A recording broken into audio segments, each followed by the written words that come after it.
Hello and welcome to Austin Action Fest, where the action is. I am Keisha CG. I'm one of your hosts for the podcast, and I'm also one of the coordinators for Austin Action Fest. Woo! I'm Danielle, and I'm Danielle Weatherford. I'm the creative director for Austin Action Fest. Benjamin Reddick, aka Lord Violence. I think we all know what I do. I do fighting, kick, stab, chasing, and jabbing. I'm also the festival director for Austin Action Fest and part of our Action Addicts. Go ahead, Darren. Oh man, who the hell am I? We need to pump you up. How about that? All right. Okay, that's awesome. I'm Joe, local director here, joining the Austin Action Fest, and here to help host it and go for it. Woo, woo. All right. All right. And here I go. I'm going to take you on here, Mr. Instone. Ladies and gentlemen, hold on to your seats. For tonight, we unveil a mind that thrives in the shadows, a visionary who carves fear into the fabric of our imaginations. Emerging from the depths of indie horror, he's a modern maestro who masterfully channels the unsettling grit of Carpenter, the raw energy of Zombie, the meticulous grandeur of Nolan, the visceral chaos of Aronofsky, and the cerebral intensity of Fincher. From his bone-chilling debut with John, a guerrilla filming triumph crafted on grit, and a mere $4,000 to his blood-soaked cult sensation, Butcher's Bluff, this creator has proven that true horror isn't about the budget. It's about guts, glory, and fearless commitment to storytelling. Now he's sharpening his creative blade with Caught in My Eye, a genre-twisting symphony of noir, slasher, and home invasion terror. This isn't just a film, it's a plunge into psychological warfare, where the lines blur between hero and villain, and the audience is left rippling the edge of their seats. Beyond the silver screen, his dark artistry extends into the realm of music, makeup, and special effects, making him a jack of all nightmares and the ultimate horror artisan. So lock your doors, check underneath your bed, and prepare for chills, because we're diving into the world of the one, the only William Instone. Wow. That may be the best intro I've ever had. Wow. That was whoa. awesome, Danielle. That was great. Good job. Pretty epic. You humble me. Ah, Hey. well, we have to, give credence to our guests. So there you go. Don't worry, William. You just have to follow that up. Speechless at this point. Wow. Well, welcome to the show. I'm just a dude, man. I that's all it is. I do what I do. I like to make horror, and I like to do action, and I like to do, just make dark imagery with, be it music or film or whatever. I'm a full-time artist now for the first time in my life. So, it's great. Life is good. It faced death last year. Yeah, I faced death last year. Danielle knows what I'm talking about.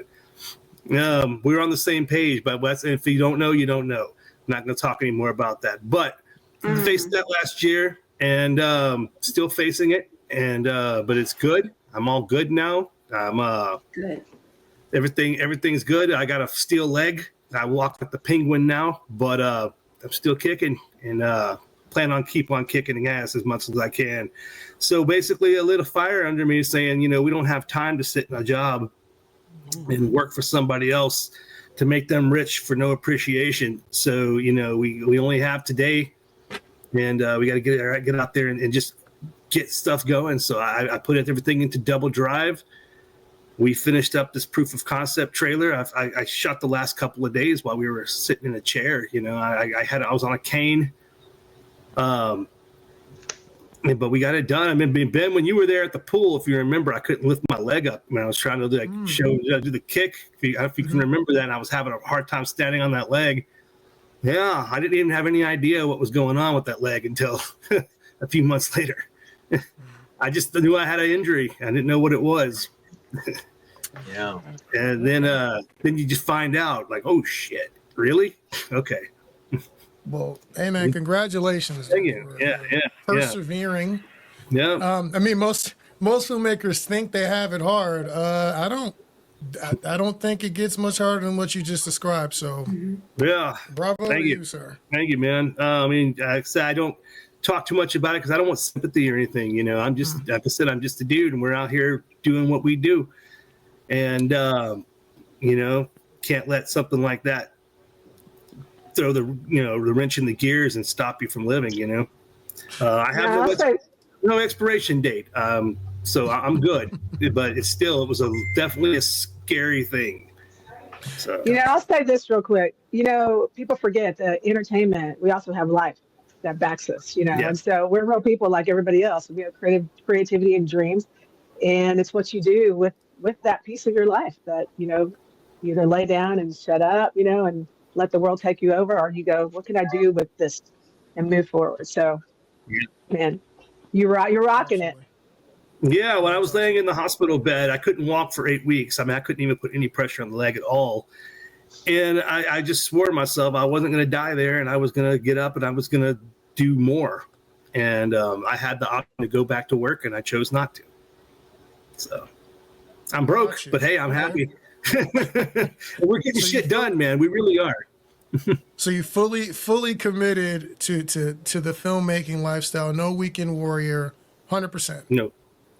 100%. Okay, got it. Every day of my life, I wake up and we're doing something, working on some type of way to I'm either tweaking the script or we're planning out a way that we're going to, get this thing done, budgeting.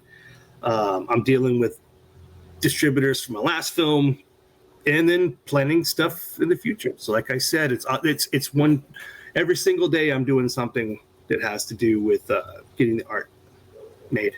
Awesome. Okay, cool. So, Darren, I'm assuming you are also plugged in on this project as well. So so just so we know, everybody knows, the main project that you guys are talking about right now is Caught in My Eye, right?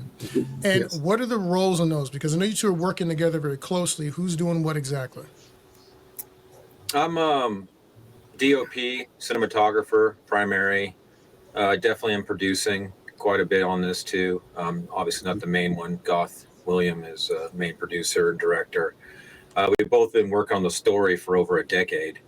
So, and then I'm also the killer, so the villain in the film as well. So I'm crafting the imagery, and obviously William's helping out too. He's got a good eye for stuff, and together we were killing some imagery. I wish we had some stuff we just shot last week to show you, but I think he's still working on Hush Hush. But man, we really just blew the lid off of that. I haven't seen the damn raw footage yet. He still has my card. And your makeup in there is awesome, by the way. I saw you in your full get up for it. That is awesome. Did you do that, William? Do what? Are you the makeup person for this too, or is it somebody else?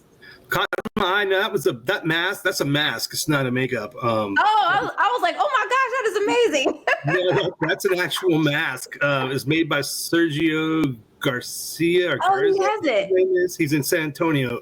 There it is. It's a mask, and that's actually made. I did do the mold of Darren's face.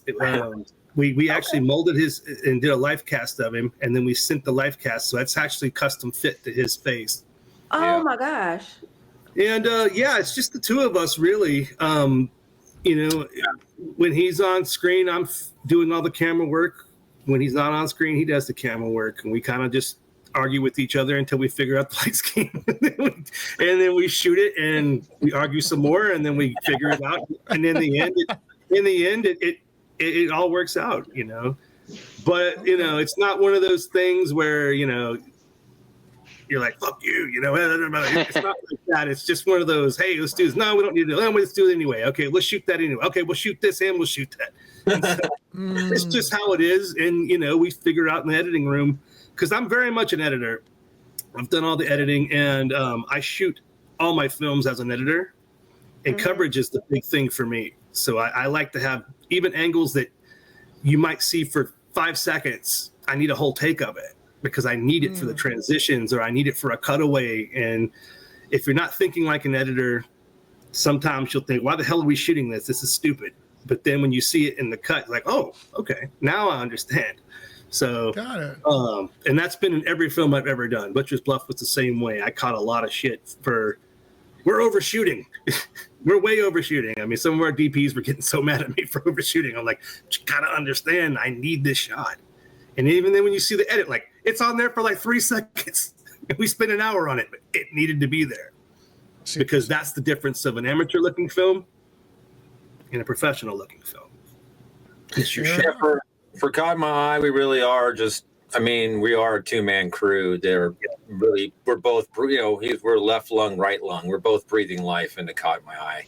Yeah. We don't have a huge crew or anything else like that. We're just 2 indie dudes that have been grinding at, our craft. For now. You did that on purpose. for a decade now. So, and until we get more people, then we'll have some more guts in the fight here. But right now we're both breathing life into it, and it's cool. It is what it is, Is that how you prefer to work though? Sorry, do you prefer to work with smaller crews, or do you prefer to have a? I think a big crew is a waste of time. I mean, everybody's got their job, and obviously Hollywood does a lot of the stuff for a reason, but we're not Hollywood. As an indie film maker, I would much rather have 7 people that are pulling their weight and doing multiple jobs and get it done than have 50 people that are standing around half the time and everybody can't make calls on their own. Like, oh, I got to talk to this department. Oh, I can't step on his shoes. I can't step on his shoes. And I can give you an example. When I was acting in the movie Machete, the first AD and second AD were at each other's throats constantly. First AD would tell us to do one thing, second AD would come up to tell us to do another thing, and then it took Danny Trejo to come on there and say there's too many captains on this ship. They really, because they were telling us to do different things, and then they were fighting. The first and second AD were fighting with each other constantly because they were all kind of going. I guess there was a power struggle. I don't know. I didn't get the whole story, but that was definitely the experience that a lot of us in those scenes were. We didn't know what to do because too many people were making calls, and big time directors over there in Video Village, not out there making the calls. The ADs are, and that's just not the way I would like to do things. I like to be right in the gutter, and and again, I'd rather have 7 people that pull their. I'd rather have 4 people pulling their weight. Plus, at our level, we can go into places and shoot with 4 people and not leave much of a footprint. You shoot the movie that's appropriate. I mean, like you just said, you watch Gladiator. You can't shoot that with 7 people. You need a whole giant, So you just make the movie with the budget and the crew required for the film. And we're creating a project that doesn't need 50 people on set to accomplish the shots, for example. So ideally, we both have talked about it, 7 to 10 people. Tight crew or indie. We're not going to hemorrhage money. We can't do that. So there's no sense in paying people to hang out and be cool, so. Yeah. And we've had our experience with PAs that don't really know how to PA. They're here. They just want to hang out. Like, oh, this is cool. We're on film set. Like, okay, you're supposed to go carry our gear. Oh, where do I go? Go get the gear, bring it in. That's your job. It does happen. So, I mean, and God bless them for coming out and wanting to be helpful, but sometimes they're more of a nuisance than help because it's just an extra person there being a distraction, That's true. Okay, and Daniel, you said you had a question, seemed like. No, you actually asked my question because that's what I was going to ask was, preferring the preference of a larger crew to a smaller crew. And I figured it was a smaller crew as well. Yeah. In Butcher's Bluff, we probably had around 7 or 8, and that was the tops. There were some days where it was just me. And when I was getting B-roll, I didn't have anybody. It was just me, and then there was times where I filmed my actor, Dakota, and it was just me and him. And I got pickup shots that are in the movie, and it was just me and the camera. And I did the audio, I did everything. Okay. Just because it was just like I only needed one shot. It was a pickup shot. I got you. And so there was no reason to bring everybody out and pay people for one shot. And so that's one thing good about indie too, is that you get in the edit room and you realize I really need this wide shot here. It's not making sense. It's not, I need to see that, or I need this good close up shot of them getting stomped or whatever. I'm just coming up with ideas. I'm just spitting stuff. Yeah. And you can get that when you have a local actor. As long as they haven't changed their look, you can usually get them to come back and grab that shot. Where you don't have the luxury of that when you get some of the out-of-state people, which is why I try to prevent from doing that as much as I can, because once they're gone, they're gone.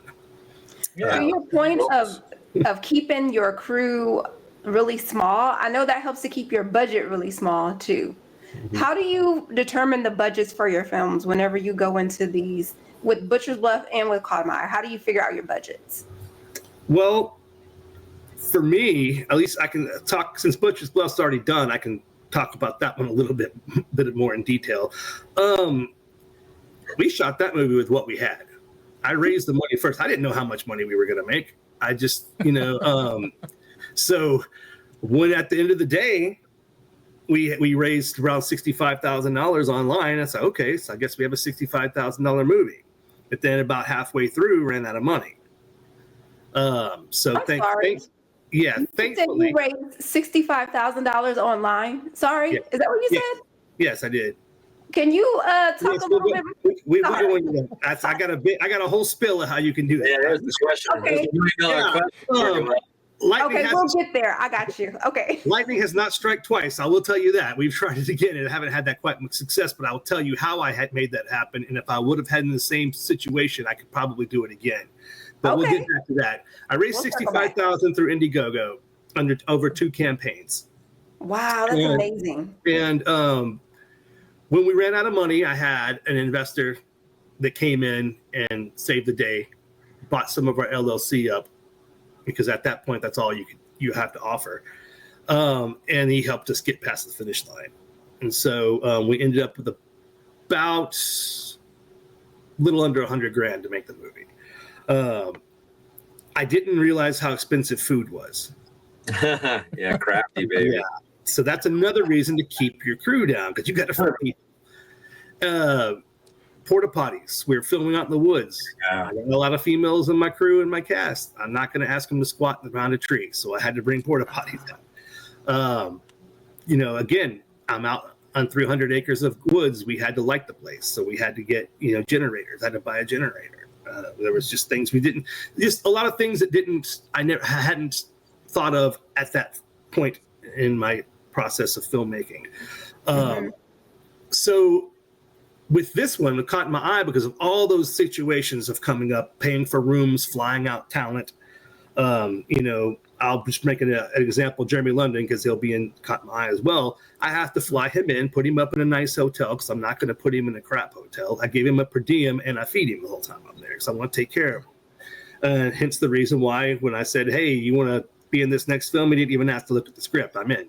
It's just like, you're doing it, I'm in. So, cool. So that was again, paying for these hotel rooms and all this. It's an expense. It's an expense that builds up, which is something I really am hoping to avoid more with Caught in My Eye, because it was a big expense that I probably could have put more into the film, into the effects. Effects was another big thing. I used to doing effects myself. Can't wear all the hats, so I pass that on.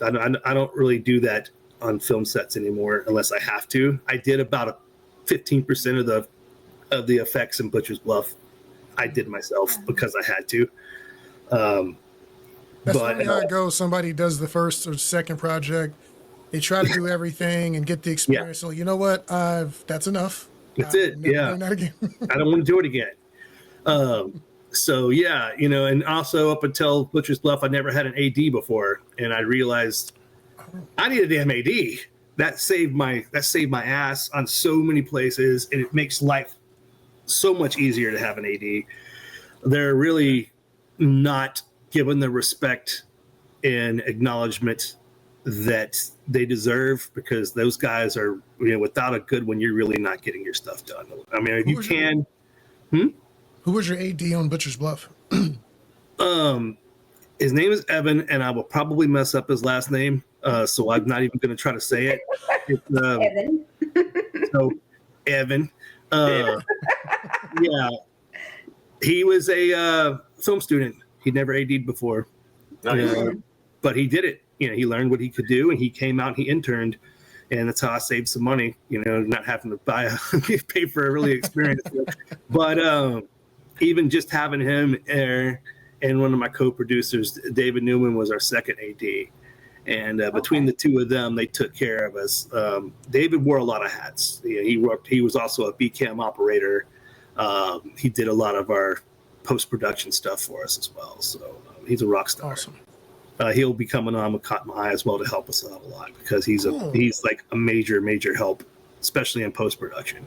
So it sounds like you're bringing a lot of names are coming back for the next project, which we love to see. That makes a lot of sense. Okay. I got a few people. I'm working with a completely, again, new crew, and just going with a different thing. But there's a few of those gym guys that they're my team that I can't really, I don't want to go without, because they know how to work with me. I'm not conventional as far as this is how it's done. Nah.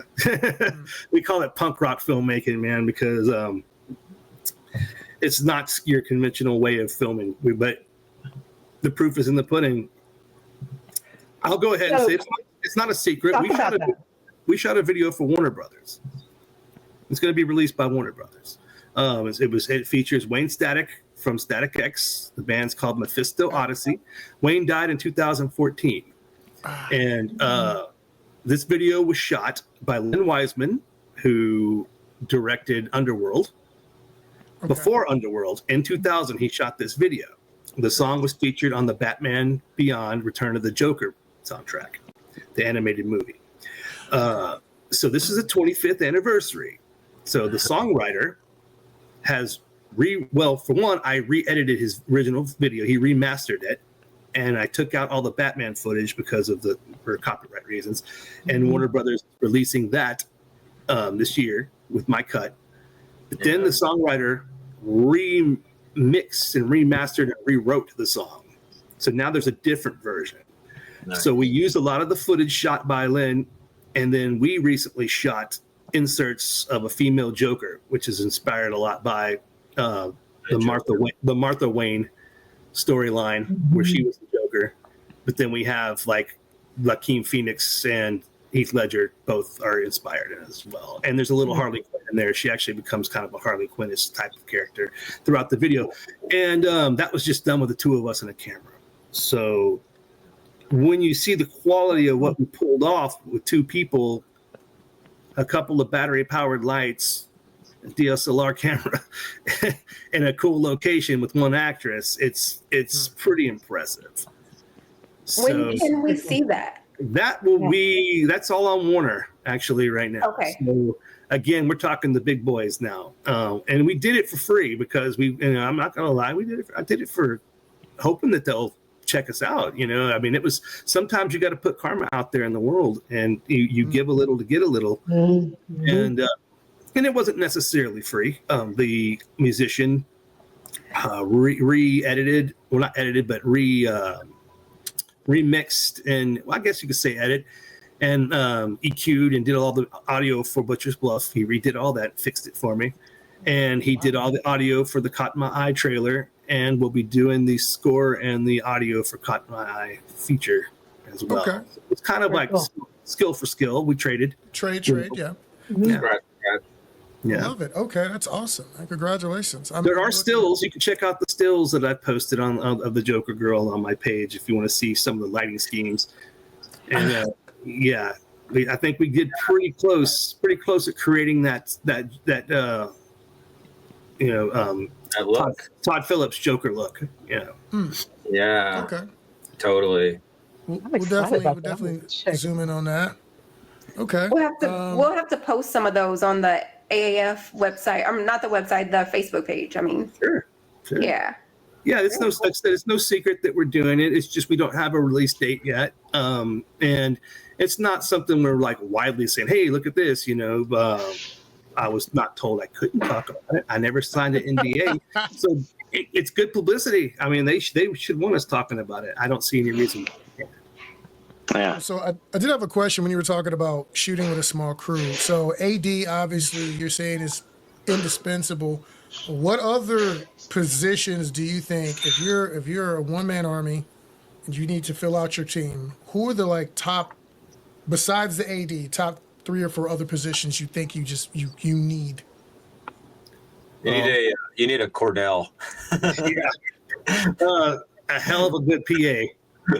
Pierre? I mean, that a PA that's not just sitting around. It needs to be a guy that knows their shit. They'll be there. They're gonna, when you tell them to get something, they're there. They're the extra hands. And audio, man. Yeah. Audio will be the bane of your existence if you don't, because it's been our problem. We've had that issue with Caught in My Eye, but we've always been able to figure it out. But it has been the only real issue that we've had. Well, I just spent $400 on upgrades. Yeah, because we were experimenting with a few things, and we're going to have to ADR a few things, and I'll let y'all break it. We can break it here on some news right here. We'll play the first time we're making it public. Okay. We shot a 20-minute short for Caught in My Eye that we're going to be putting in festivals. It's basically a teaser. It's a condensed version of the first 2 scenes. Obviously different than what's in our actual script. We kind of modified it to where we could shoot it to really introduce Goldilocks to the world. And so we shot some stuff, and there was a little bit of audio that was kind of messed up. We had some bleed over with our lavalier mics, which causes a phasing issue. So we're having to ADR the scenes that we use lavalier mics on. And we Foley a lot of stuff anyway, just because it's better audio, especially like sound effects and stuff, and people breathing and walking and moving things on it. We can just get better sound through Foley. If people don't know what Foley is, that's when you record it after, when you have the microphone very close to you. If say I'm picking this thing up off and I'm setting it down, we just put the microphone there. We get 5 or 6 takes, and whichever one sounds the best, we use that. Let me ask you a question. Sure. From when you did John, so looking back and looking at where you are now and seeing a lot of the stuff that you're talking about right now, when you're looking at that person back then, what is it that you're like, whoa, I have grown here, and here is why? What do you see with that person back then? Oh, in every form I've grown. I didn't know what the hell I was doing with John. John was my thesis film. I never went to film school. I just had an idea, and I wanted to do it. I had shot Machete, and I had done Band Slam and a movie called Between Kings and Queens. I was acting, but I wasn't getting parts that I enjoyed playing. Yeah. And so I might as well make my own damn movie. I didn't know what the hell I was doing. Just figured it out. And so, yeah, if I could go back in time, I would definitely talk to myself about. I had to learn to edit. It was the greatest thing that ever happened as far as my filmmaking journey. I have no regrets of making that film, even though I can't watch it because I'm embarrassed by it. Because it's a learning. I think we all have those. Yeah, it's not horrible. It's definitely not good. Yeah, for sure. Yeah. It was learning. I was learning what to do and what not to do. Yeah. The biggest thing I learned, and like I said, I'd go back and tell them, don't wait to get your release forms. Oh, we'll get them later. Good luck with that. People disappear. Yes, they do. Don't use music without release forms. Don't go into a public place with cute signs without permits. So, I mean, I can never release John because of all the mistakes I made. Sure. Yeah. But it was, it was a film that I made. I was proud of it at the time. It taught me how to make movies. No, we talking about we got a legal issue happening right now because of somebody that we hired chose not to get the release for the music, and she wants to get paid more for it. So anyways, the whole thing. Well, here you go, Udio Studios. Make your own song. Use AI and make your own song. Exactly right. At this point, I hate saying that, but you know what? AI has changed the game. It has. You can, with a couple of buttons, you can make the song sound exactly the way you want it to sound. Exactly. And these musicians can either step up, and I'm a musician, so I don't say this with a it hurts my heart to say it. You're expendable now. You're John Rambo, baby. So If you want your name in a movie, you want to put your music out there and get the experience. Yeah. Join the team. Work with Join these the people. team. Join the team. Our people like us are going to create the music through AI, and we won't need you. Or do low budget covers. Covers is always an option. Yeah. Get- Yeah. Yep. Yeah. Yeah. So we identify. Yeah, So I got a question for you. Sure. You've mentioned a lot about editing and multiple roles, and I think everybody on here is a creative of some sort. But what is your favorite? Like, what is the one that you could have? I mean, I know it's easy to say right now. You don't have a choice. You have to do a lot, right? All hands on deck when it comes to indie filmmaking, and there is a beauty in that too. But I mean, what is it that you could pick? You're killing me, dude, because I can't do one without the other. Fair.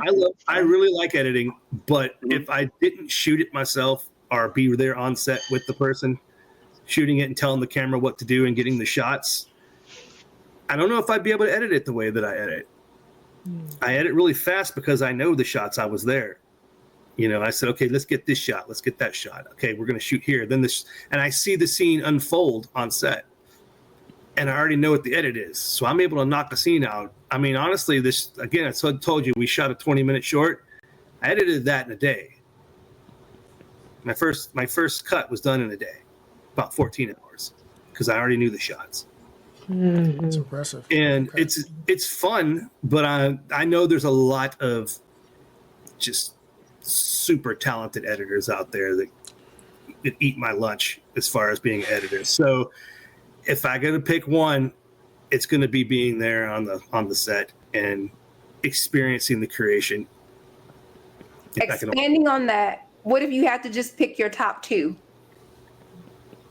Well, Top of course, two? it would be those two being on set and then editing it at the end, because And editing. So Because Okay. here's the thing. The top three. You're in control. There's three ways, three forms of a movie. A movie's written, and it's told. The story is told on page. Then the movie's shot, and it's told by being shot. But your final is your edit. Yeah. The editor is what their way of telling the story is what the world sees. Yeah. Yeah. So let's put it this way for the nerds, and I'm guilty here. George Lucas can't edit for shit, and Star Wars wouldn't be what it is without his wife.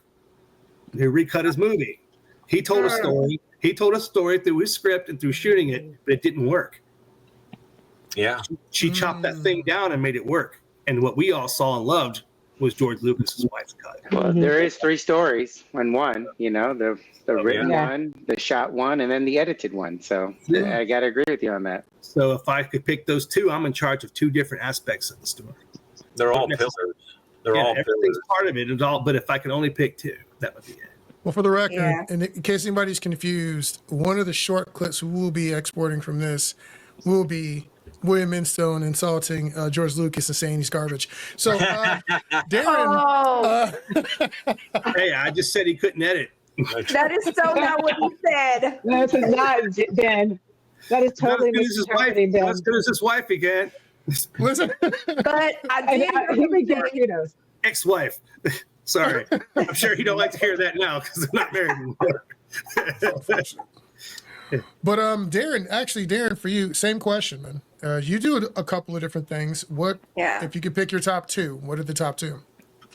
I mean, on this project, I'm not officially directing. Obviously, me and William work together on a lot of stuff, so we're both involved. But I've been indie filmmaking myself since I was 17 years old, and I do love to direct. But as I learned back then, is like, who's going to shoot my stuff? So I early on got a passion for cinematography. Started with photography. And I was just looking at some of my photos today, actually, to be honest. And I was like, oh, look at that. That's where I picked that up, or where I learned that. Or, oh, I see that. Look at that. I've always had that eye for that kind of thing. So I think being a photographer and turning into a cinematographer so I could direct and tell the short stories I wanted was was really huge for me and became now a big passion of mine. I've become a bit of a fanatic about just getting the imagery correct. What I would consider cinematic is always my goal. And of course, I wanted to do these things because I also wanted to act. I wanted to be the action star or be the movie guy and, have fun doing all that. So I'd say for me, I do love directing, but I do mostly focus a lot of my time, energy on cinematography and camera work. And of course, I like to act. So those would be my two main pillars. Okay. Very cool. I usually throw myself in as a cameo over here, and I'm more the Tarantino. Like, let me just have a cool character that's in there. I could be in there for just a little bit, but be memorable. Yeah. No, that's very fair. So, That's very fair. I think, Darren, is that how unless you have a got really started tight team. first in film? Was it through your acting? Yeah, I mean, also I used to have a heavy metal band, so I was the lead singer for that. I love it. I love singing, being on stage and performing and doing all that fun stuff. So I would say, yeah, acting. But again, acting in my own things. I've done a little bit of semi-professional stuff, but nothing of interest or note that I would consider all that fun. It's just mostly I'm in this to do the thing I love to see. And I think a lot of people obviously love cinema and love film. And if you're making it, if you're involved, there's a reason you want to be part of that. So that's what happened. I like to act. It's fun. So I get to play this killer, this unhinged maniac you're going to see in a little while at some point. Oh yeah, we gotta throw that out there. So all the perversion is his fault. so His fault. So one, it sounds like we're gonna see Goldilocks in a karaoke situation at some point. Darn right. Promo. I'd watch that. And I do have a question as far as what makes this particular project different from the other ones? Like what do you think really caught my eye aside from the other horror projects we might see or things people are doing right now? Well, you want to go? Go for it. Go for it. Yeah, I'll go first. I mean, I've done some talking. Go ahead. Yeah, I gotta let you cool down. I'm not huge on horror. Of course, I love horror and I like horror, but it's not my genre per se. I'm a big action guy and sci-fi fantasy guy really at heart. But of course, I like my share of horror. But for me and William teaming up, it's like if I'm gonna do horror, I wanna do it. Like I want to bring it. I want people to be freaked out, scared, unhinged, grossed out, uneasy. And so for me and him coming up with this character over the last decade and, slowly honing it better and better and getting it creepier and creepier has been a lot of fun and a very cool passion. And it's definitely been the focus of us to bring something a little more, William loves the slasher horror stuff. And, again, I enjoy some of that too, but I want to bring the psychological, I want to bring the layers. I love the movie The Matrix, for example, and it's a layered film. Like you can watch it at different mindsets and enjoy it and get things out of it. And that's what I wanted to have us bring to this is a layered horror film that even if you're not into blood and guts, you might be into the psychological or the thriller or the theme or something that'll speak to someone on every level. So that's been the big, I think, deep professional aspect we're trying to go for is we're trying to lock in solid layers to really hit as many of the audience strata that we can. So we got parts of Silence of the Lambs in this. We got Seven stuff in this. We got, Mike Myers in this. So we're trying to really deliver something very advanced in a way, really. It's very ambitious what we're trying to do. But I wouldn't be here today on this podcast if I didn't 100% believe that, one, we're able to do it, or two, we are doing it. And I feel very confident we have really figured out what we're up to. And I think if the budget, we're going to need a level of money to make this the right way, because that really just is a huge factor in delivering a final product that really is going to hit. But if we can do that, I feel like we got something different and unique. And that's a big thing about Hollywood, because again, it's 2024. Everything's kind of been done, but the Hollywood model is give me that thing there, just different. And if you can do it just different enough, it's fresh and it's enjoyable, and you can get the audience to be excited about it. But this is becoming harder and harder to do. I mean, how many alien movies are there? How many ghost stories are there? It's all over the place. But if you do it just different enough, just right, and you got it, Plus, there's that, that X factor where something really just pops, whether it's the acting or the delivery or the overall vibe. If we can nail that too, just get a thing that just hooks someone's people's attention, then I think we got something really awesome. And I'm excited because this could be franchisable. I really do feel like this Goldilocks guy, this thing right here, man, is creepy on stage, on camera, in the shadows. When I'm in this thing, it's a new thing. It's different. It's the same but different. Monster in a mask, but it's different. Let me add. Hair too. We doing this monster versus monster thing as well. It's like that's not done too often. I'm the first half of this movie. We're making this Goldilocks out to be the most despicable character you can't, no possible way would you cheer for this man. Mm. And then we put him in a situation where he becomes an unlikely person that you're like, okay, get him. He's basically in the closet when there's a home invasion because he's in the closet waiting to kill the girl. And then these people home invade to break into still because there's $5 million in the house and the home safe. And now he's pissed off and starts killing these guys off. And the girl doesn't know who he is, so she's helping him. And we're like, as an audience, we're like, what the hell are you doing? So he's there to kill you. That's something that's not really been done. Is you're mishmashing the home invasion story with the serial killer story. You've got two groups of despicable villains going at each other. And I like to call it lion versus jackals. They're the same gazelle. But you've seen those clips on the internet where you're like, which one, the alligator or the lion is going to get the gazelle? And you want to see which bad guy is going to get it. Or if the gazelle gets away at the end. It's the gazelle to get away, exactly. But is the gazelle going to be able to get away? Yeah. That's the question. And it is really like a pack of hyenas and the one giant crazy, ghost in the darkness lion, psychopath lion. And you had this little bunny in the middle who has no idea what's going on. Yeah. And it's kind of like From Dusk Till Dawn, where the first part of it's a crime movie, and then all of a sudden, bam, you're in a vampire movie. Yeah. Well, this one, So would you consider Dusk Till Dawn to be like a layered horror film? Because Chilimbwe asked, what's a layered horror film for you? Yeah, that would kind of be like From Dusk Till Dawn, because it starts off as a crime movie, this get away, and all of a sudden you're in vampires. Boom. Like, what the hell did that come from?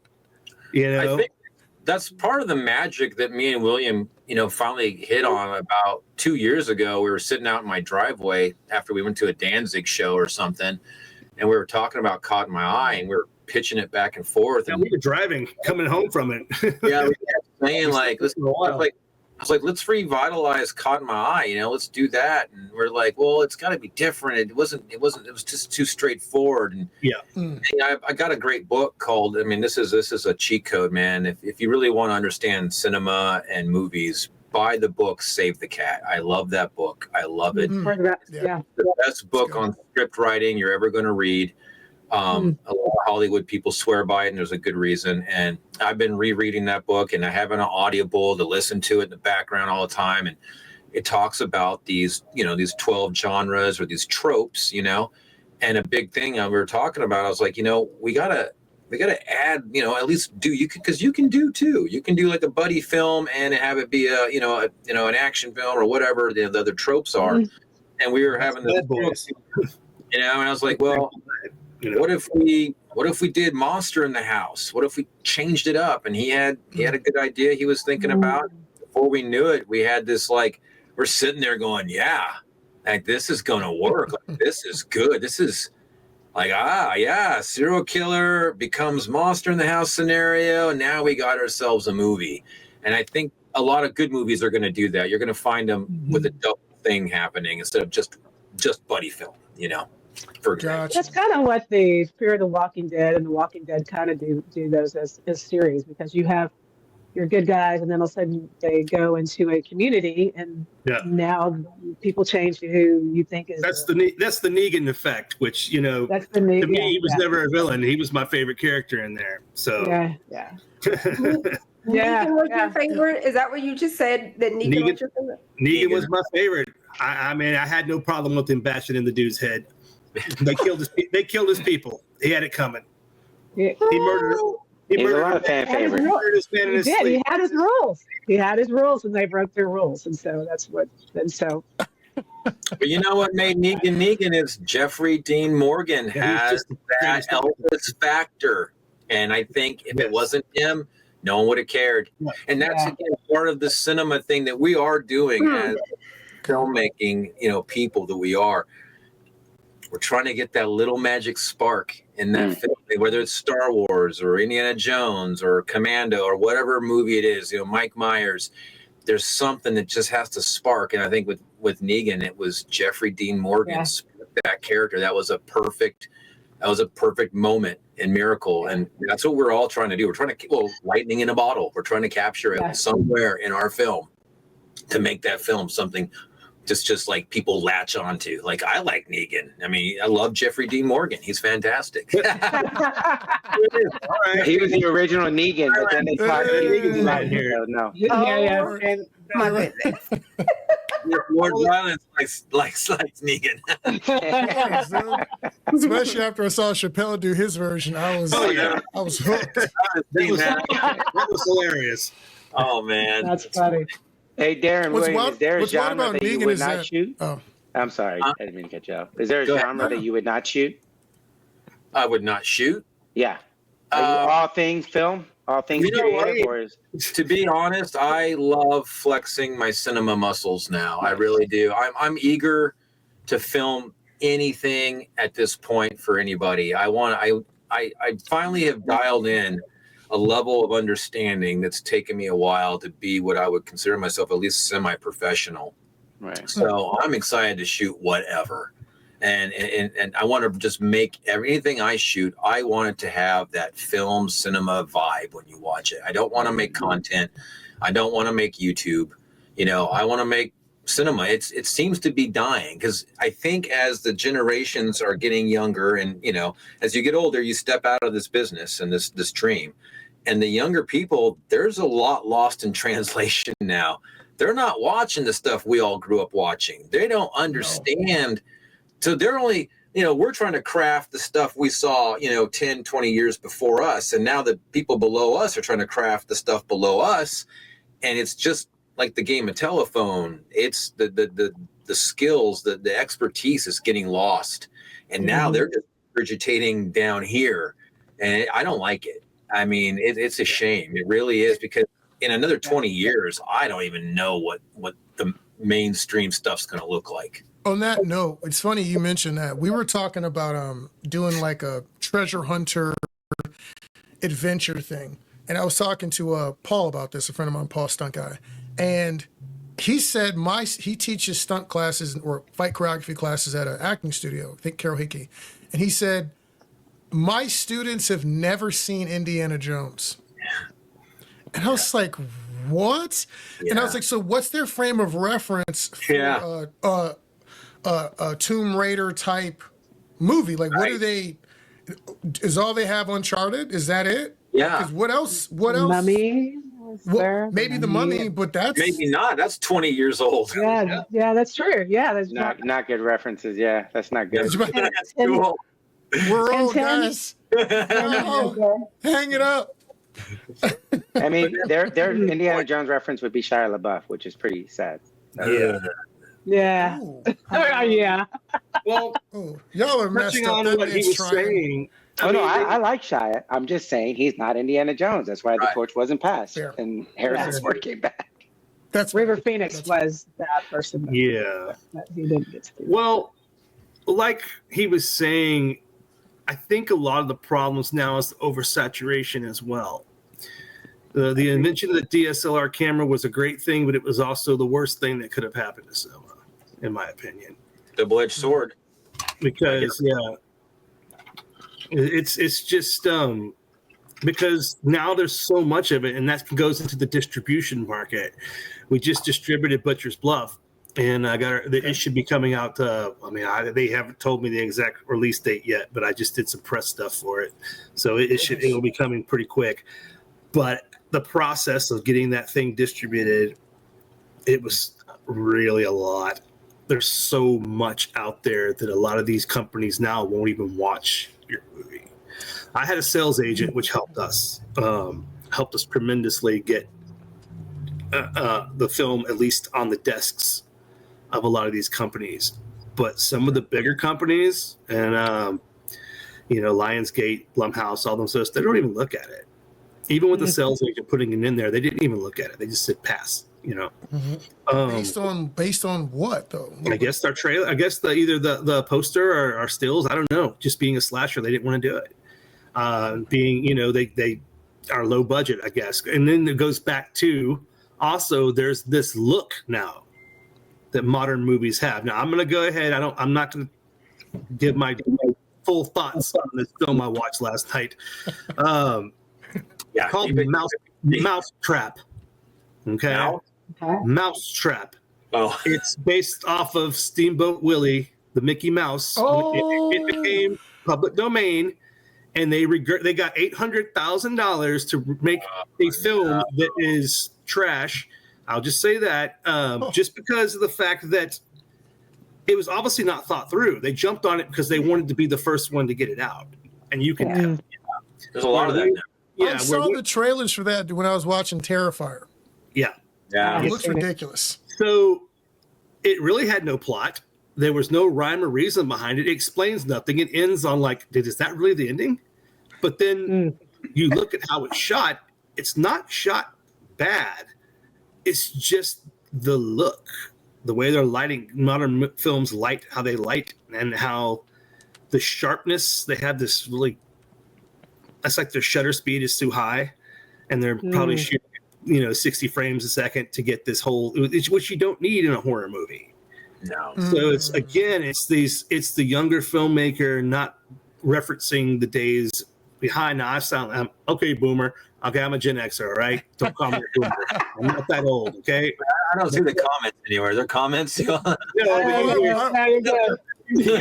I'm waiting. The young guys are going, you're just old, don't understand it. It's true, but look at the movie shot in the 70s and the 80s and look at the movie shot now, and there's a completely different look. And a lot of that had to do with the film stock back then. They all had the same film stock because everything was shot on film. So we grew up with all of our movies kind of looking the same because they were all using the same type of film. Yeah. But there's a blurriness to film. It's not sharp. And my favorite era is the 30s and 40s type of thing. I'm the 30s, 40s, and 50s. Yeah. I love There's that. a different look. And that there is a different look. It doesn't look real, and I don't think it should look real. No. Yeah. It's cinema. It's fake. You want to escape. No one wants to go to a movie theater and be thinking, okay, this is what's going on outside right now. Yeah. We've become coming to video. Even though they're not shooting 30, it's the new video is what it is. And that's what we're seeing. People pass off cinema as new video, and it's like y'all are not crafting. Again, Hollywood, thank God, still does craft, even with digital stuff. They do it right. There's some great new movies that are digital, but they look cinematic. It just takes attention to understanding and detail, and then making sure you're keeping that vibe. Because there's something about sitting in the theater or even at home and seeing what celluloid looked like. It was the 24 frames. It's the way the film looked. It's the cinema. You feel like you're watching a movie. It's almost dreamlike in a way. And like what we're saying too is like it's too vivid, it's too sharp, it's too lit, it's too video now. But a lot of people, especially the younger group, they don't know no different. No. Okay. Well, that's our job. That's our go job. back to not having the references. They grew up with YouTube and reality TV, MTV shows, like the Jersey Shores and stuff like that. It's all shot on video cameras. So they grew up watching those things. My own daughter doesn't watch movies as much. I'm just like, come on, man, watch a movie. No, I don't like it. He wants to sit on TikTok and YouTube and watch things like that. Whereas, like, okay, that's just the new generation and what they're into. So, when we're old and crusty and can't do this anymore, that it's going to be the kids that are influenced by those films, the older films, that are going to be carrying the torch.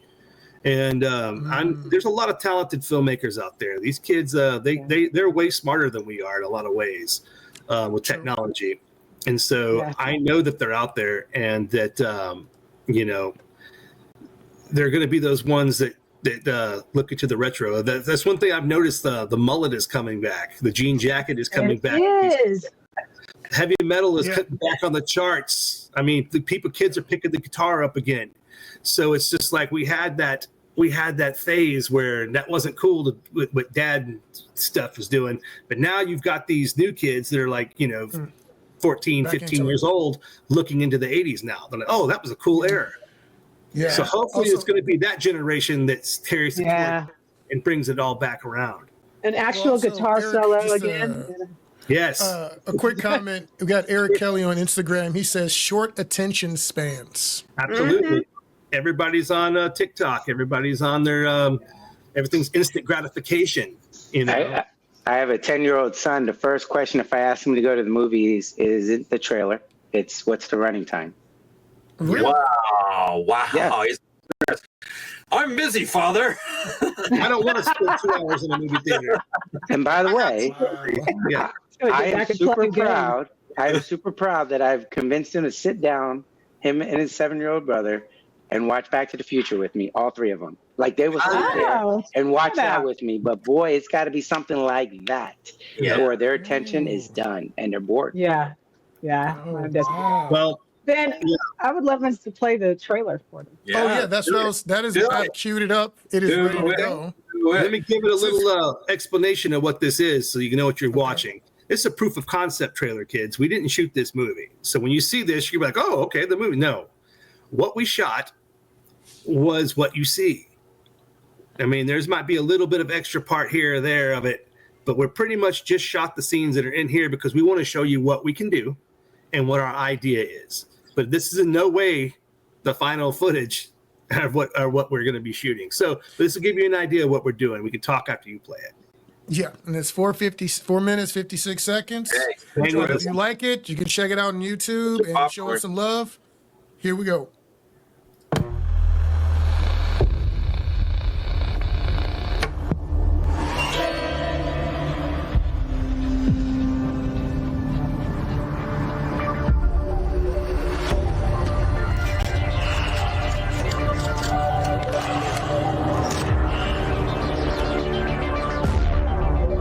What's your emergency? I killed her. She's dead.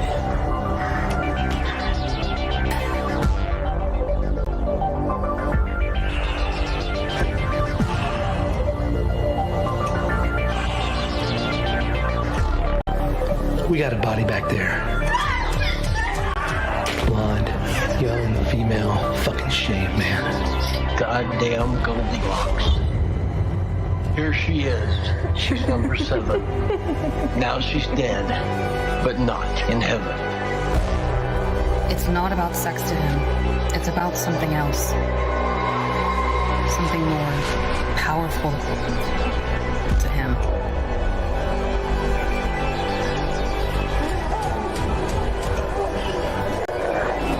Rose petals, a mask, all his MO.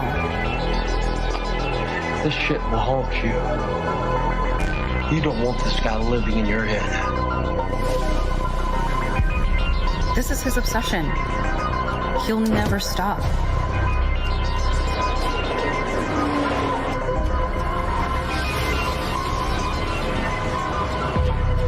He wants to be seen.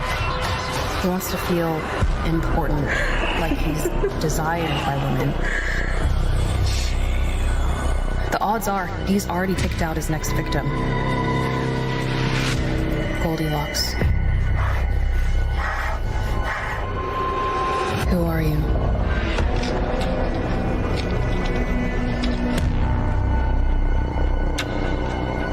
know it's secluded, but thank you so much for staying with Noah this weekend. Getting away with Jonathan's exactly what we needed. It's no problem. I love your house.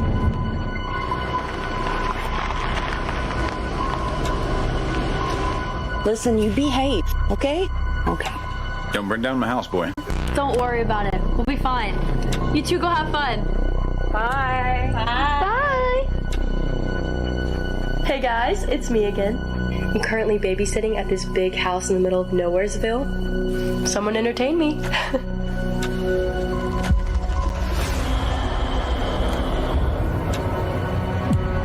you hear that noise? Yeah, I heard something. But I didn't see anything. It's really creepy.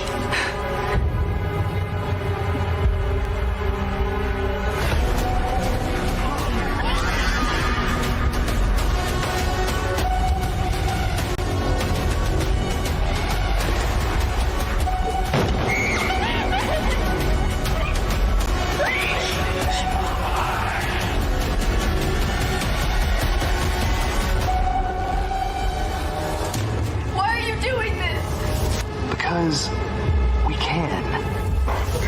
Please don't hurt us. Your daddy, he took money that didn't belong to him. Go find the damn safe.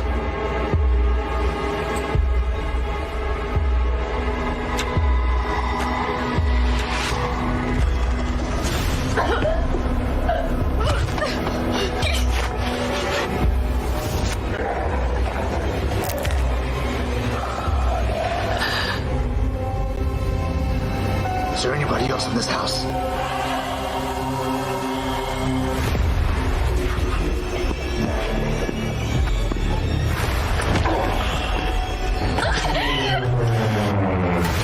Find that motherfucker and kill him.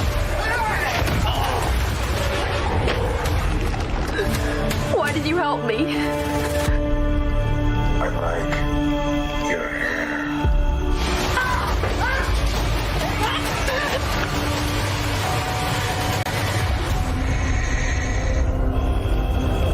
You left a message for us.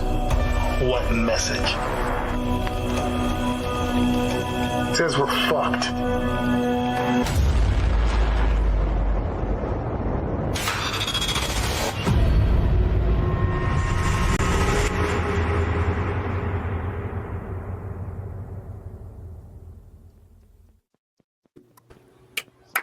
Hey.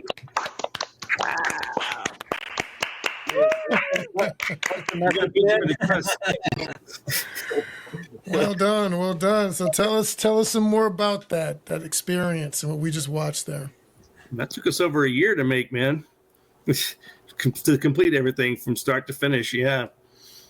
Let's talk about Lexi Graves, man. She's a hell of a little actress, man. She came on board. We filmed a lot of the scenes with another actress, and we were going to use it and everything, but I really wanted to work with Lexi. And when I got the call that she's interested and wanted to do it, I was like, man, the character was supposed to be in her 20s, but why the hell not? Let's just make her a teenager, and let's get it for real. I try not to work with minors, but she's just so good. I was just like, we have to do it. So we ended up reshooting a bunch of stuff, which is why we took all the time. And it was good. One thing we learned is once we shoot something once, we come back and we get it better because we can look at it like, okay, we can do it. So it ended up looking a lot better. But a lot of the stuff was intercut, like when the presidents are walking through the door, that was shot completely different day with the first actress. And then we just intercut it in with stuff with Lexi and same location. So the lighting, we were able to get the lighting the same. So you're not stuck to your so you're shifting. You're able to shift. You're not committed to whatever you did before because you see something greater that you really wanted to see in product. So a lot of directors and cinematographers as well get stuck to, well, we shot this. I'm going to shelf this. I'm never going to do it again because, but I really wanted this. Well, we haven't even really told you guys about the genesis of this film. I mean, we started this in 2011 as a short film. We didn't have a script really. We were just making stuff up. We had fun, and we did a Caught in My Eye that was kind of chaotic, and then we evolved yeah, I did shelf it because I didn't like it. It wasn't. It won a film festival, and I was like, this isn't good enough, man. You know, the story's not good. It was shot. It was shot well. It was shot with the technology that we had at the time. We shelved that thing. It was just straightforward. We just had too straightforward an idea. Yeah. Is what it was. It didn't have a. You pulled it back off. This wasn't as fleshed out. I mean, I rewatched it recently and I enjoyed it. There's a lot in there I loved, but yeah, and some elements stayed.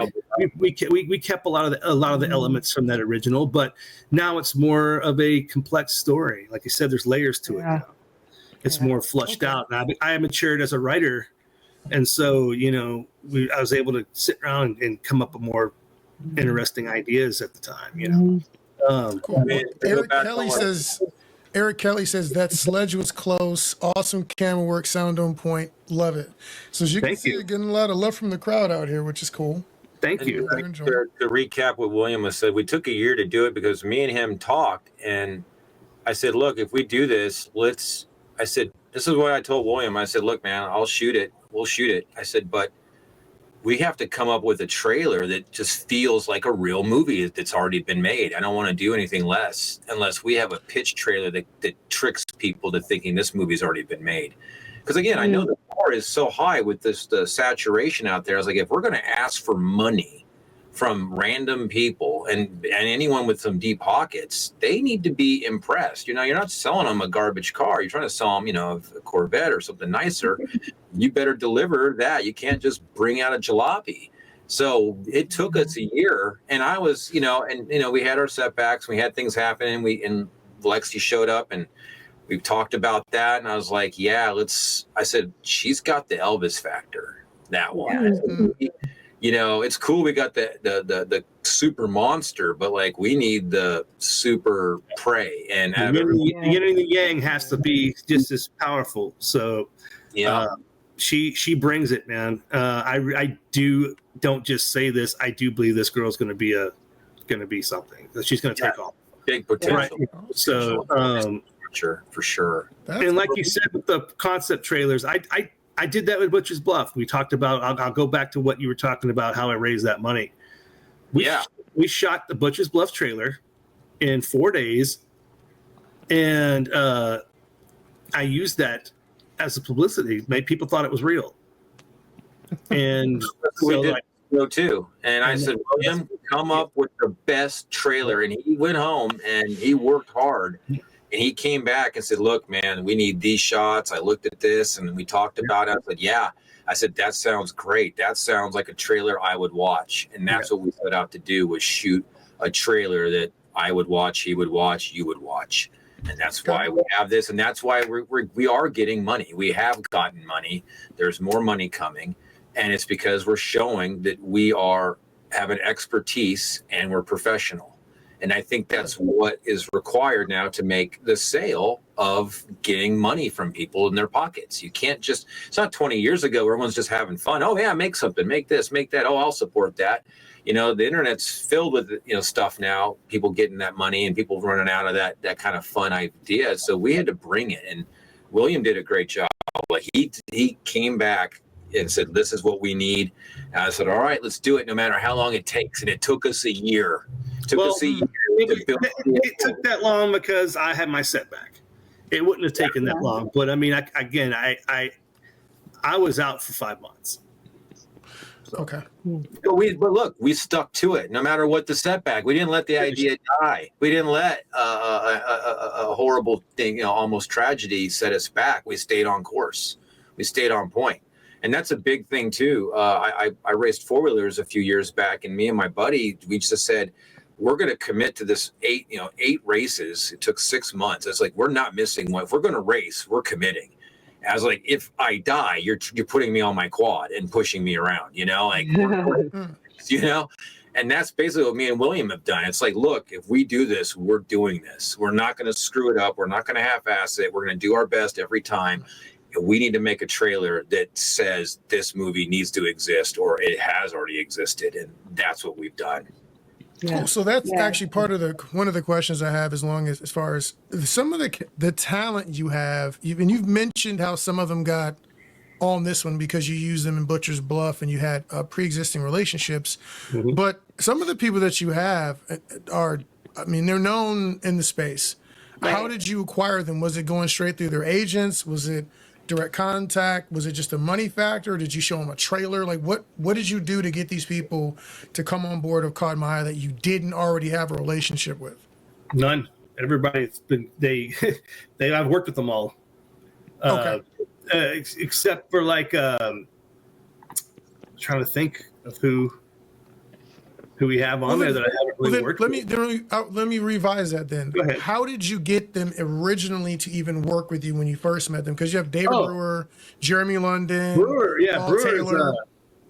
Brewer was interesting, but yeah, I get to that in a second. But okay, Paul is going to be the one that's easiest for everybody to do.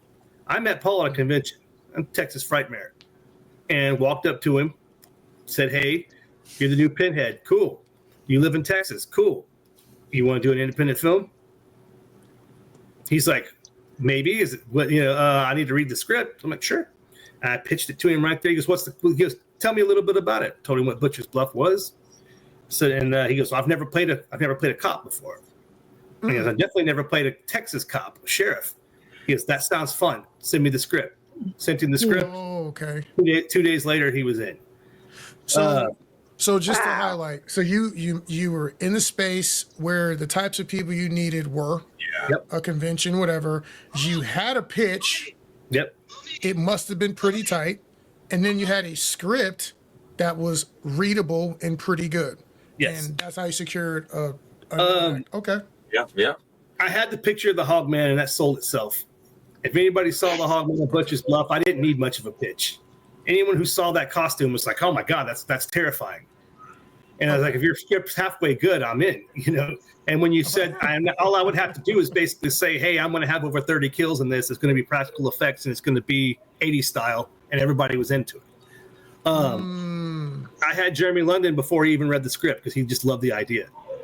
And with Jeremy, I just contacted him. Wow. I never met him before. Just contacted him, said, "Hey, I've got this. I got this cool scene. You do. You want to be in the opening scene? It's a really fun scene, and the character is going to be fun to play." And he's like, "I'm in. Go ahead and send me the script, but I'm in." When you say contacted him, you mean like you contacted his agent, or you contacted him? I contacted him on Facebook. On Facebook. It's not. These are like she said earlier. We're all people. Yeah. We're just regular people. Just because somebody's got a cool job doesn't mean that they're not within reach. It just depends if they're going to read your stuff. Or a lot of them won't read if they don't have Messenger, and they're not going to read your messages. Yeah. Some do. So some people don't have Messenger. Oh. So that's why you hit them up on Twitter. You hit them up on Instagram. You hit them up on all the. Like I'm having that situation with a particular talent right now that we're trying to get. She has her stuff is just blown up. She don't read messages, So, but I will have an opportunity to meet her in person in March, and I'm going to pitch it to her. So again, because you have convention, and I'm telling anybody, if you want to try to get actors, the actors want to work.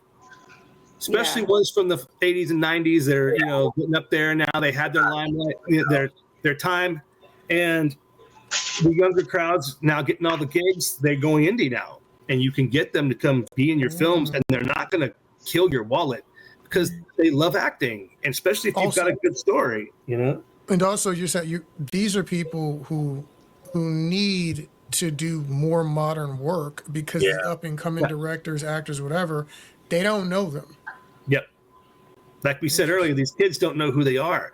So a lot of times when I say, "Hey, I got Jeremy London," who's that? Have you seen Mallrats? No. Yeah. I'm like, damn, great movie. You need to go watch it. It's Kevin Smith. Who's Kevin Smith? Like, what? Oh, no. I'll add to that because sometimes what happens, right? You'll get somebody like that, bring them back, and then people will go back after they've seen your work and see that, and they'll be like, "Wow, look at who he worked with, or look at who he brought back," and it's a really cool concept. I agree with that, William, and I think you have to also, what you're not saying, and you're selling yourself short, is to have the gumption, right? a lot of people say they're going to do what you just said, and then they see them right there, and they're like, "Oh, hey, Darren. Hope you have a good day." And that's it. You know, you got to follow through, right? So you can't be ready for the rejection. I imagine. An actor, you learn how to take a rejection. When you go, being an actor and going to auditions and hearing no all the time, you just get the thick skin. It doesn't matter anymore. Yeah, and actors want to work. You're right about that. And it's so flattering when somebody asks about that. Yeah, you have to move on to the next one. That's it. And so again, you know, that having those people helps out a lot with, you know, getting, like, you're going back to funding. When you have these people attached to your film, it can help you get funds through your crowdfunding and stuff like that. But it doesn't hurt to ask. I mean, all they can do is say no. And so on that note of asking, since we have people in the chat who have an interest in working with you, we're not going to wait to the end. What's the best way for them to reach out to get a hold of you two in reference to Caught in My Eye? Go to the Caught in My Eye page, the group. We post all of our stuff in there, all of our casting calls, everything will be in there. I mean, I'm going to just put it right now. If you 100% want to get in, I hate to pitch it, but we do have acting spots paid for play as on our Indiegogo, which is in demand right now, and you can buy yourself a spot on, guaranteed to be in the scenes, and we're going to give you a good role. But you hate to pitch it, you should totally pitch it. Well, yes, that's why you're here. I'm a part of it, so yeah, totally. Pay for play is kind of, as an actor, you're like, why the hell am I going to pay somebody to be in your movie? But then on the other hand, as a filmmaker, we're funding the film, and so I have to do it. But I think pay for play is great for people, especially in the beginning of their career. They're trying to get on these movies that are going to help them. Look, Cynthia Rothrock did it on Black Creek. She had a bunch of 90s action stars in there, like I think Don Wilson's in there, etc. Yes, and I saw that. People can pay to get a role to fight, and next to the people that they love, and they're big heroes. So So I mean, again, I don't down it. I know a lot of people have done it to build their resume up, and then they get to a certain point where, like, I'm not paying anymore, I'm going to do auditions, which is great. So I still put that as an option on our Indiegogo, because there are people that are trying to build their resume up that are talented actors, and no one's giving them a chance. I mean, I never thought of it that way, but pay to play isn't all that different than self-producing. I know, Darren, you talked about doing stuff because you wanted to act. How is it any different than producing your own project and spending, $1,000, $2,000? It's not. Especially invest in yourself. I mean, we all are. Just like I said, I just spent $400 yesterday on Amazon upgrading my already huge amount of audio equipment. Like, it is what it is. You're in it. You can't do this for free. And I wanted to add that don't let William fool you. He's a great producer. You want to know how he gets these people. William goes and puts his boots on the ground, and he grinds on the ground. That's what he does. And that's why I think he gets the people he gets, is he's in the trenches. He's not screwing around. And, like, again, he's not afraid to take a no, and he's not afraid to ask.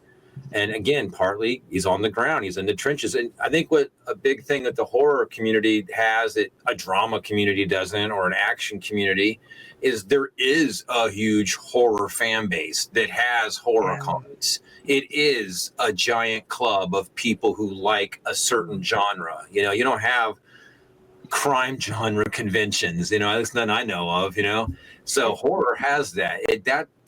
That genre touches people in a certain way, and they want to go see it, trade it, touch it, talk it. And again, William, this is his arena. So he's on the ground, and he's in the trenches, and he's talking to everybody.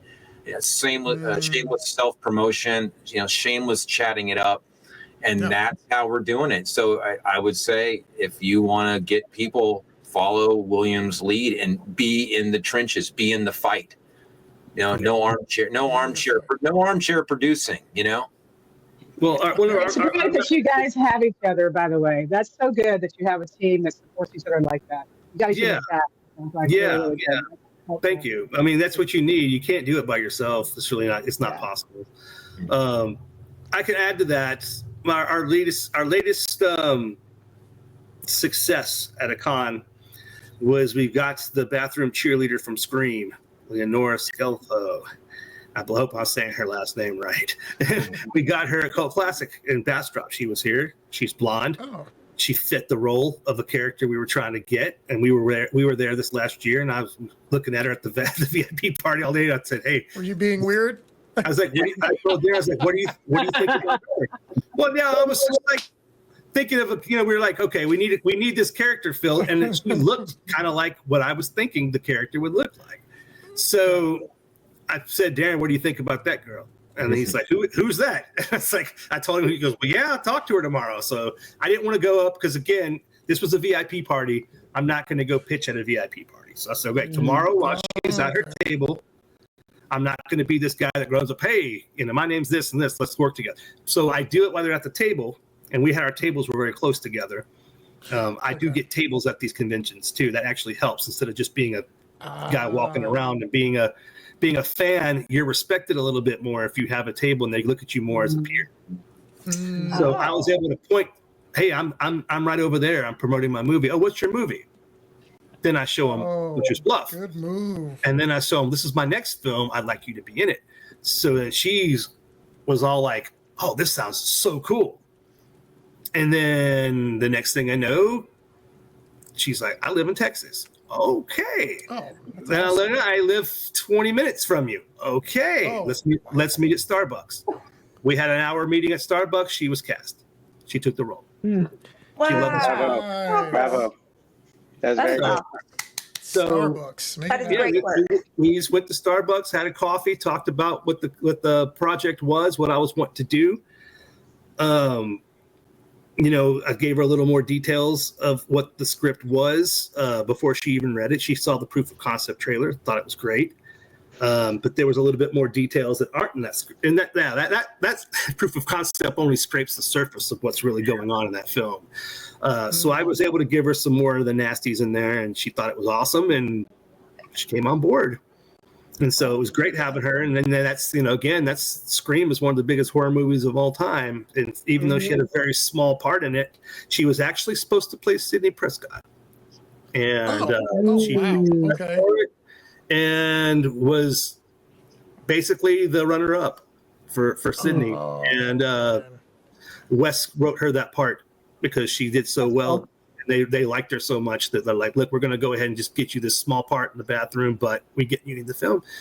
And so see, things can happen even when you're the runner-up. I mean, there's the whole look at Norman Reedus auditioned to be Merle in The Walking Dead. Daryl Dixon doesn't exist in the comic books. Yeah. Daryl Dixon only exists because of how strong of an audition Norman Reedus did for Merle. Yeah. He wasn't I did not know that. He wasn't Rooker. When Rooker walked in the door, nobody else had a chance. No, yeah. He's my favorite character. So I know that part. Rooker's amazing. So yes, so basically, when they had they're like, okay, well, we're not gonna not cast Michael Rooker. Well, this Reedus is great. So we gotta fix something out. Yeah, he was only supposed to be a couple of episodes as Merle's brother, and the next thing you know, this guy takes off and becomes the face of the show. Yeah, dude. I watched his spinoff as well. So question for you. Question for you guys, as far as you're talking about conventions, are there any other places that you've been that might have been more conventional, like AFM or a specific any other specific film festivals that you found to be Darren's been to that. Productive? I haven't. Tell him about that crap. Oh, AFM? Yeah, you need to already have a deal already pre-done. Okay. Yeah, it's more of just a kind of a meet and greet is my take on it. Yeah. It's a B-C movie, it's just a mixer, and you go hang on the boardwalk. We sold, we made our deal with our distributor a month before we got to AFM. And that is AFM's instructions. When you pay for your pass, they send you a pamphlet or, a download that says, hey, here's what you need to do. Reach out to all these companies and make your deal before you get here, because you're not going to, this is just for you to meet them if you want to show up. So we had already made our deal with ITN. And when we got there, we went up to their booth in their room and hung out with them and chatted them up, shook their hands, and it was just fun. You know, it was just more of a formality, but we had already made the deal weeks in advance. And that's how it worked for us with our action movie that me and Matt Borchers worked on called No Chance. So Okay. Yeah. Awesome. Okay, quick question. Congrats. Quick question to both of you. Did y'all ever have nightmares growing up? I have them every night. Yeah, I still have them. What are you talking about? Yeah, I just really get curious on people who make horror films. If they have nightmares and they scare you. Nightmare on Elm Street. Yes, I went and saw Babysitter. Yeah. Babysitter took me in 1984 to see Nightmare on Elm Street in the theater. I was probably I was probably 6, maybe 7, and it was the 80s, you know. And she wanted to go and hang out. Yeah, I was terrified, but I loved it. I don't know why. Okay. I was so scared. I liked being scared. Okay. I was 6 or 7 when I saw Alien, and I fell in love with Alien as a child. You know, so I mean, I love monsters. I love dinosaurs first. You know, like 4 or 5 years old. Then I love Godzilla because he's the biggest dinosaur. And then I saw freaking Alien, and I was like, and I had seen other garbage, but even as a child, I knew that this was special cinema. Like this is watching is not Star Trek, you know, or Muppet Street or whatever. You know, I'm watching something like I could tell as a child this was badass horror, you know. And I guess I've liked it, something like, you know, that kind of horror ever since. So just impressed me. Yeah. Well, it's like Jaws. Thank you for sharing. Jaws was the most terrifying movie I've ever seen. Yes. When I was a kid, I was scared of even getting in a bathtub. I wouldn't get in a swimming pool. I didn't know. I still don't go in the ocean to this day. Is that the swimming? This is why I don't swim. You know. Well, that I almost went into the Gulf of Houston Bay. Long story. Back in the day, to keep a radio on, you used to keep your engine turned on, and my brother put the car in drive, and it went into the bay, hit a ship, and was hanging off of the edge of the. We almost went into the water, and we probably would have died. So ever since then, I'm like, you know, I don't really like water. No, I wouldn't either. Ben likes water. Benjamin likes water, right, Ben? Like is a strong word. Do you think anyone caught you that you were the guy that got kicked in the pool in the trailer? I did. Well. Yeah, I did. I caught it. If they know me very He also delivers the last line in the Bill Clinton mask. Yeah. Oh. Yeah. Oh, really? Y'all didn't get that? Oh, my I didn't know that. I didn't see the color. I was looking at the color of the neck. I didn't. Yeah. I was a black guy playing the first black president. The first black president was Clinton, so you know. I mean, according to him. That's so good. And hey, man, come on! I'm not going to get political here, but Clinton's we're not. That was good. That's as close as I was getting. We're not. Nobody doing none does of that roundhouse like him. Yeah, we're trying to make money out here. So I want to show you this because this was added recently, and it's not in the trailer. But this is the most terrifying character. Where's my camera? This is going to be the absolute scariest character in the whole film. Big Rod. Okay. There it is. That is hilarious. Hey, what's her name? What do you call it? Killery. Hillary. And I got a cool chick playing her. She's muscled up and tattooed. Dude, I saw the picture. Yeah, it's Constance Payne. She's out of Georgia. She does stuff. Yeah, she does stuff work. And she does stuff like that scenes and stuff. And she's buff and so I decided we're gonna make Hillary a badass, and I'm gonna have her fight Goldilocks hand to hand. Ooh, like it. Wow. You know, what's funny about that, and this is actually a thing for me that I've always had an issue with in movies. It seems like in modern times we talk about a lot of body positivity, right? But if you ever notice, CrossFit women get absolutely no love. Fit, muscular women do not get shine, even in action movies like you would expect, which is wild to me. Like it blows my mind how Gina Carano did. Finally, right? But But it's not as often or as common as you would think. You know, normally they have like a model playing some action tough guy. And I'm like, fine, that's cool. But like, there's some of these roles that are fit for a woman who's got some size to her. So I love the fact you cast people like Constance and Paige Stakely, who, you know, they got some muscles. We like it, you know. Some power. So appreciate that. Power. And some believable power. I was going to bring up the whole the Killary thing. Again, that's evolution.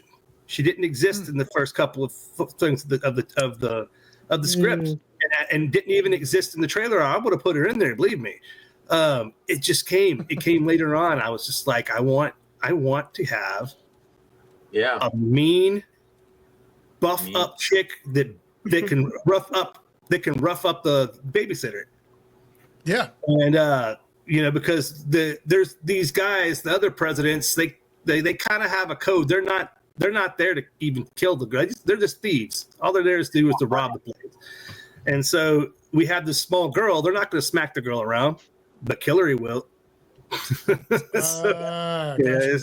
the other guys just like they give her the nod and she punch her in the stomach, you know, and it doesn't feel bad about it.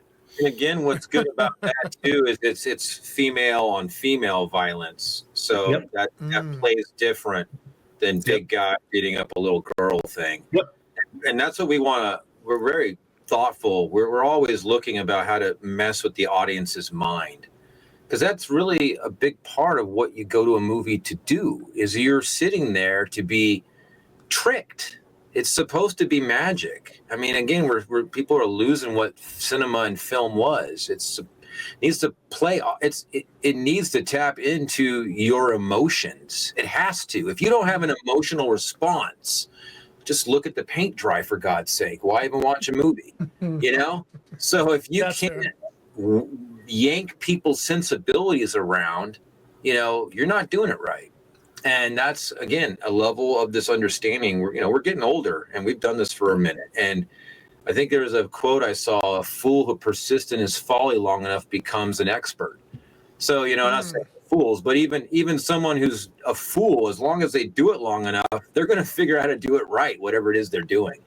And I think we're just finally hitting there where we're seeing, again, like The Matrix. When I'm looking at a movie now, I mean, I'm screwed in the head because I'm just looking at where's the camera, where's it moving, where's the light, you know? Why did they frame it that way? Why did they block it that way? And that's all I'm watching. But I also enjoy it at that level because I'm seeing it under the Matrix code, and everyone else is just watching the explosions or whatever. But I'm like, oh, that was cool how they did that. Oh, that's why they did that. Or, oh, I like how they did that. And that's we tend to ruin movies for people sometimes, the non-film people. My wife, like, oh my God, Erica watching a movie sometimes, she's worse than me. She's more critical than I'm. Like, Erica, it's fine. Just it's Fast and the Furious. Just stop trying to stop thinking. Yeah. But as far as the other projects you got going on, besides, no, actually, before we move on to that, what is the total budget you're trying to raise for Caught? What is the actual goal? There's tiers. Okay. You know, huh? What's the minimum tier you need to? No. Start with the top one, man, because that's what I want. I'm gonna keep my eye on the prize. Okay. He's going with the top one. Our top one is $1 million. Okay. But we have a 500, we have a 250, and we have 150. And we have the worst case scenario, which means we lose a lot of people we have on there. And honestly, I'm not even going to say what that is. But let's just say that we made that trailer for $200. Got it. So we can do a lot of stuff with very little, but that's not what we want. Because, again, anybody can do that. And maybe we do it at a little bit higher level than anybody else, but we're trying to take it to the next level. Yeah. I would say my minimum where I'll be happy would be 250. 250,000. Okay. That's where I'd like to be, because that way we get Dave Brewer, who was the DP for Insidious, on board, and we're able to get licensing to do cover songs from popular songs that we're wanting to add onto the soundtrack. Where we will be able to have full gaffers and grip team there to light everything properly and to have the full sound mix and score done properly in a 5.1 surround sound mix. I mean, the problem is that, I mean, they said go big or go home. It's just like, you know, I'm not going to not make the film. We're going to make the movie for what we end up with. It's going to basically be kind of like we did with Butcher's Bluff. And the fact is, you kind of have a deadline. What we have at this deadline is what we have. Mm-hmm. And so then that's when we make the decisions at that point. Okay, we've waited this long and this is all we've come up with. And it doesn't look like you're going to hit anymore. So let's just make it for what we have. Now, I'll put it this way. I'll have distribution no matter what. I've impressed the hell out of our distribution company. And yes, I see someone here should be advertising. Yeah. Well, that's where distribution comes in. They're putting in a lot of they put some skin in the game for advertisement for us. Awesome. So again, I've impressed our people at our distribution company. They've even mentioned possibly having me direct something that they're producing down the line. We haven't really gone too far into those details, but the CEO of the company brought it up, and so I didn't ask for it. He just asked, you know, if I'd be interested in doing a particular type of film and if I could shoot it in Texas on this particular type of budget, and I said yes. So I could do it. I didn't say he didn't. It's not that, but anyway, it's not here or there. We definitely have a home with them, which is something he has also said. No matter what we bring up, we have a home there. But I like to self-produce and open our options up. So we have those bigger distribution companies that can look at us. You know, everybody, my personal goal would be to get on A24. But, you know, that's almost impossible at our level to get on. But, I mean, it's almost impossible that we're alive right now, isn't it? So stranger things could happen. Why? Can I ask why you think it's impossible at your level right now? To get on with them? Because again, the oversaturation of everybody's on the bandwagon trying to jump on them, and they produce their own films. Yeah. So it's the same thing with Blumhouse. They produce their own films as well. So they usually have. Go ahead. Sorry. To Darren's point earlier, you guys really have something. I was looking at your storytelling as we were watching your concept trailer. You have something that is a little bit different. I think so. I felt like as I was watching it. So that could kind of, in my opinion, for what it's worth, that can kind of set you apart for what it is that you're trying to do. I hope so. A lot of it's just getting them, again, like I said earlier, just to get them to look at you. And if we can get through the front door, I think that's a different story. So I'm saying in the community, pay attention to you. Yeah. So in the communities that we have, you know, we're you know, Generation X here as well. So, you know, a lot of us have tentacles that we don't necessarily, not all of us, but anyway, I'm not talking to you for that one, but yes, Go ahead. So we have tentacles in our worlds. How often are you reaching out across to your friends? You know, like, who do you know? Who's in your wheelhouse that maybe we don't know? How often is the sharing happening with that? Because I know for me that's not happening enough. You know, from the corporate world that I was in, I've got lots of tentacles. I don't call on them a lot, and I'm not asked to call on them a lot as well. But I know that I'm not the only one. And so I'm like, where are we lacking in our sharing of our resources that we need to do that more often? I think personally it's about you have to impress people now. I mean, there's cool, you can share because it's just friendly and nice, but like you know, Keisha just said, she liked it. You know, she thought there's something special there, and that's again why me and William are all in. It's like we're believing in our project that someone at A24 who sees our finished product will want it. Like, I don't have one doubt in my mind. If this thing is 80% of what we've been imagining and talking about, I would say A24 would be insane not to freaking buy it from us. It's like, just getting it on the radar. Yeah. But we got to impress. We can't just be cool. we got to impress. Like, the world's full of cool now. You know, I mean, how much short order stuff is on your phone? You can't even share enough of it to your friends, you know. But when you find something really cool, that's when you got to do your tentacles. It's like, hey, this is really cool. Check this out. If you got money, get in on this. I do feel that the world is selfish as well. The filmmakers I have encountered that do have connections to these places, regardless of what she said, how we do have a little bit of an edge over a lot of people with our storytelling and our way of capturing things.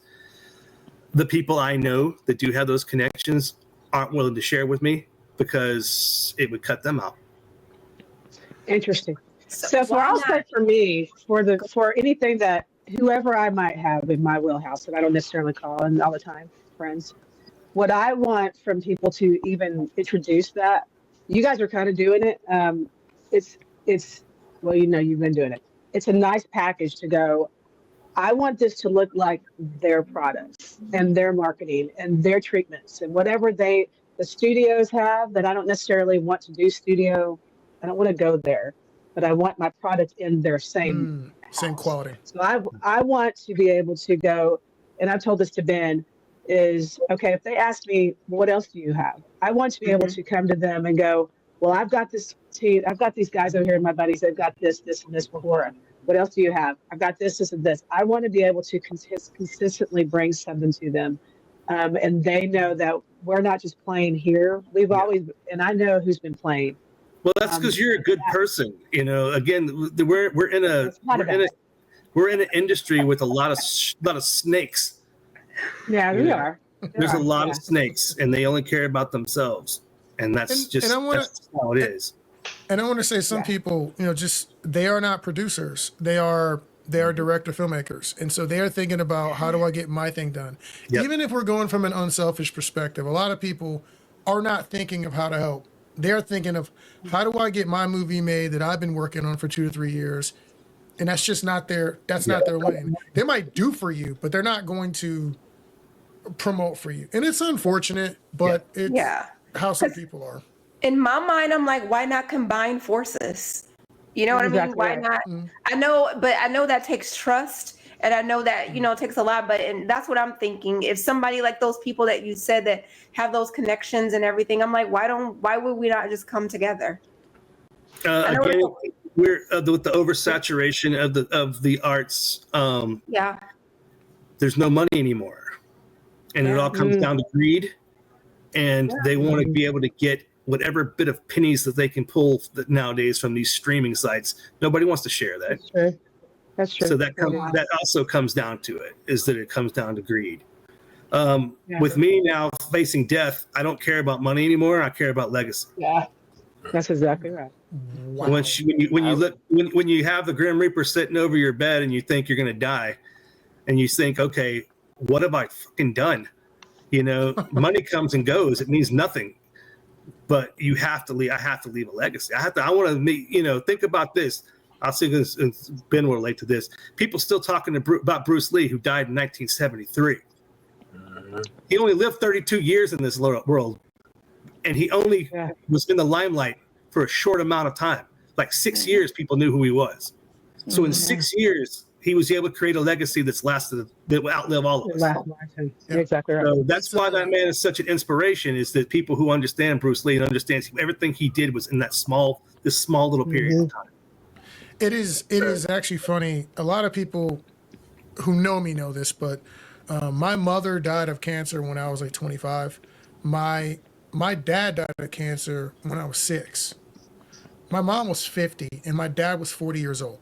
I'm 40 years old.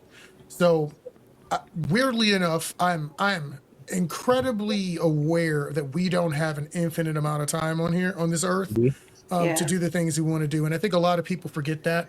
I think that I'll just do that later. I'll get to that later. I'll get to my dream later. And for people like me, people like you who've seen death up close like that, we realize that you don't have as much time as you think that you have.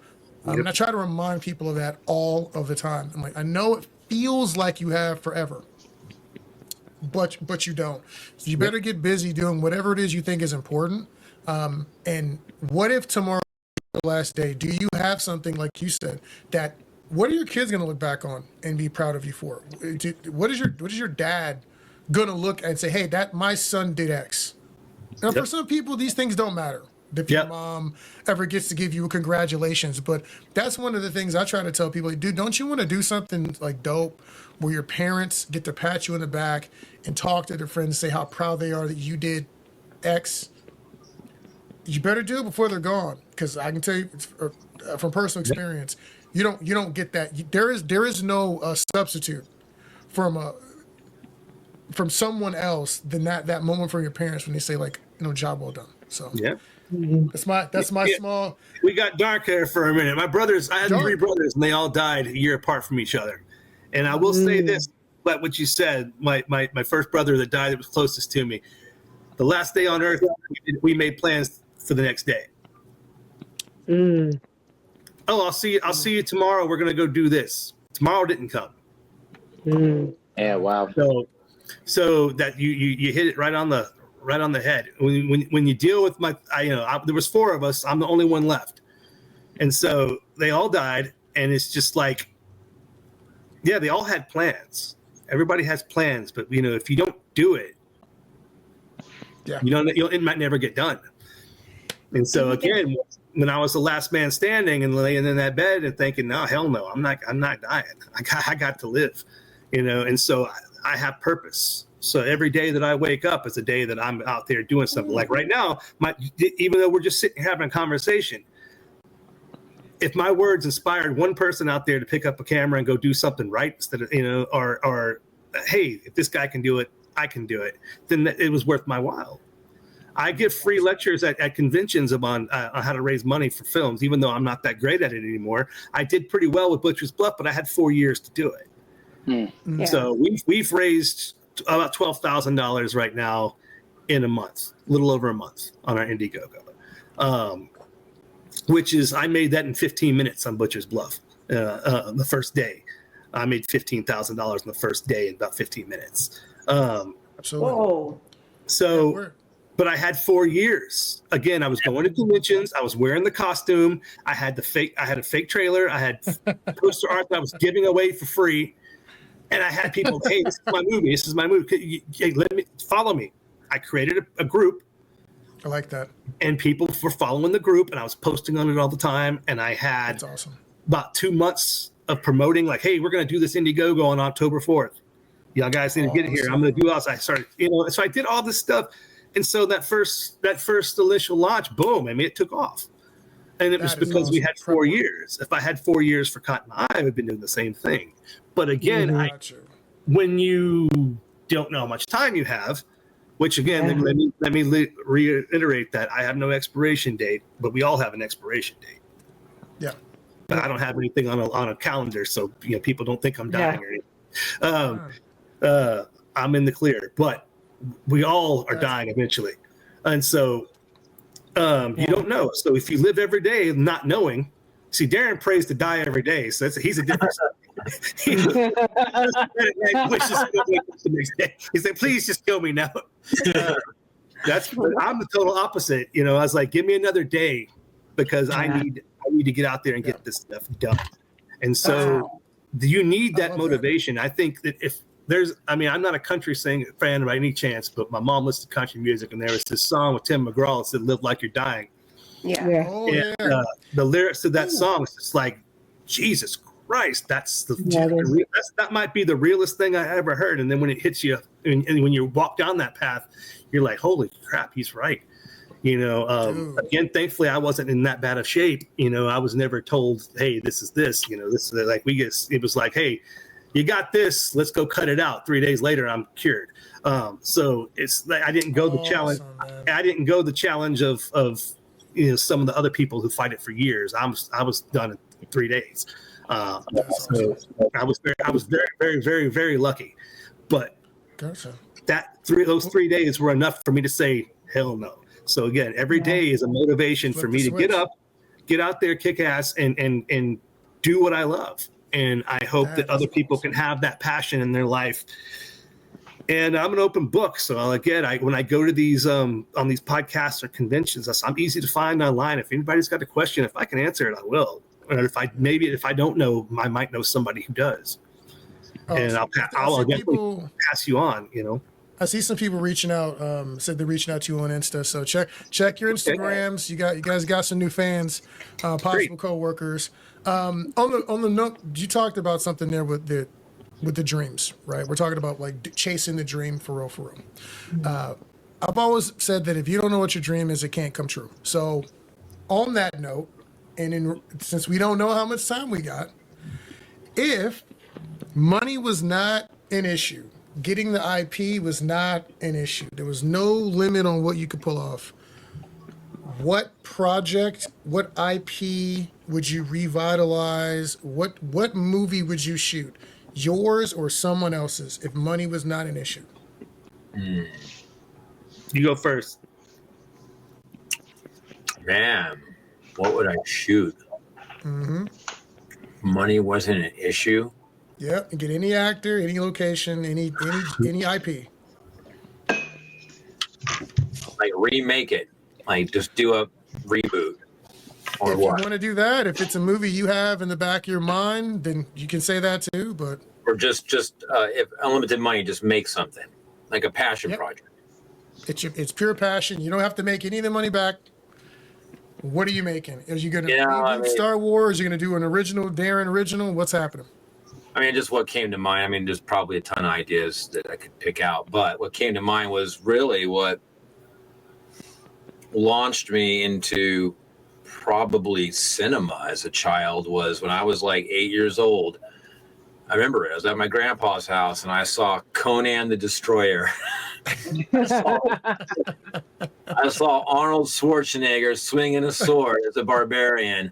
And I've always wanted to achieve that, even to this day. And even with right now with my other business people at Bad Bueno, we're talking about doing this barbarian short, called Conan with a K or whatever, kind of a spoofy thing. But we're finally going to hopefully do a little bit of that. And obviously Ben's going to be involved in that. But if I had a limited budget, I'd do Conan. But that movie it'd be sacrilege to touch it, really. To be honest, even as much as I wouldn't want to play the barbarian, I'm not even qualified, really, to be honest. But honestly, right now I'm so focused on Caught My Eye. If I had a limited budget, I'd put all the money. If I had a film budget, it would go into Caught My Eye. We're just going to fucking make the coolest, most iconic, badass, layered serial killer film ever, and we're going to have a fucking franchise. You know what I'm saying? So Darren, I'm a little disappointed, Darren. I swore you were going to pick Terminator.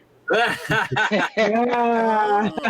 just some films you shouldn't touch, but he gave the right answer. He gave the right answer for sure as far as putting it all into Caught My Eye. But I will answer this as I wrote a script with my writing partner before Butcher's Bluff of the Western. It's the Punisher set during the Civil War, and it's based off of a real person. And he's kind of lost in history. It's called 36 Notches. And we've won multiple awards for the script, but it would need millions and millions to make because again, it's a period piece. It's gory. It's basically again the Punisher set in Civil War times.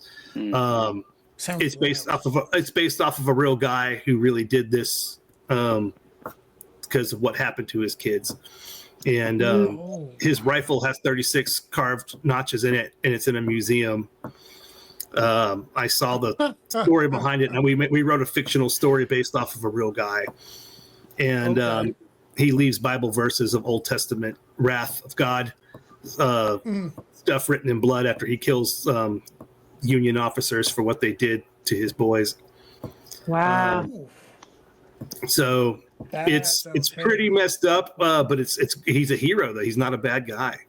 He just lost it. He lost everything. And he was a tobacco farmer. He wasn't a soldier. He had nothing to do with the war. He had nothing. He was a tobacco farmer. Wow. It's like that Jackie Chan movie. What was that one called again? What was it's the one where he plays he's like somebody's dad or something who starts hurting people, and he wasn't a bad guy to begin. I forget what it was. Yeah. It was a really good movie with Jackie Chan. playing a very dark character. That would be cool. I haven't seen that. But that's one I've always wanted to make. We kind of wrote it with the intentions of selling it because I usually write scripts that I can make. So I'm very cautious of the budget. Yeah. And but this we had no budget restrictions because we wanted to like see if we could sell it. But then I loved it so much, I'm kind of like, I don't even really want to put this on the market. I kind of hope that I can make something of myself and then eventually get to make this Western because believe it or not, I really like Westerns. Okay. So yeah. I mean, I would we not, have four, not we be have able to four tell. horses out here. I have horses. I got ponies, and we're about to get a donkey. I got goats. I mean, the donkey keeps away the coyotes. So I don't know if y'all know that, but a donkey will kill any coyote that comes in the field.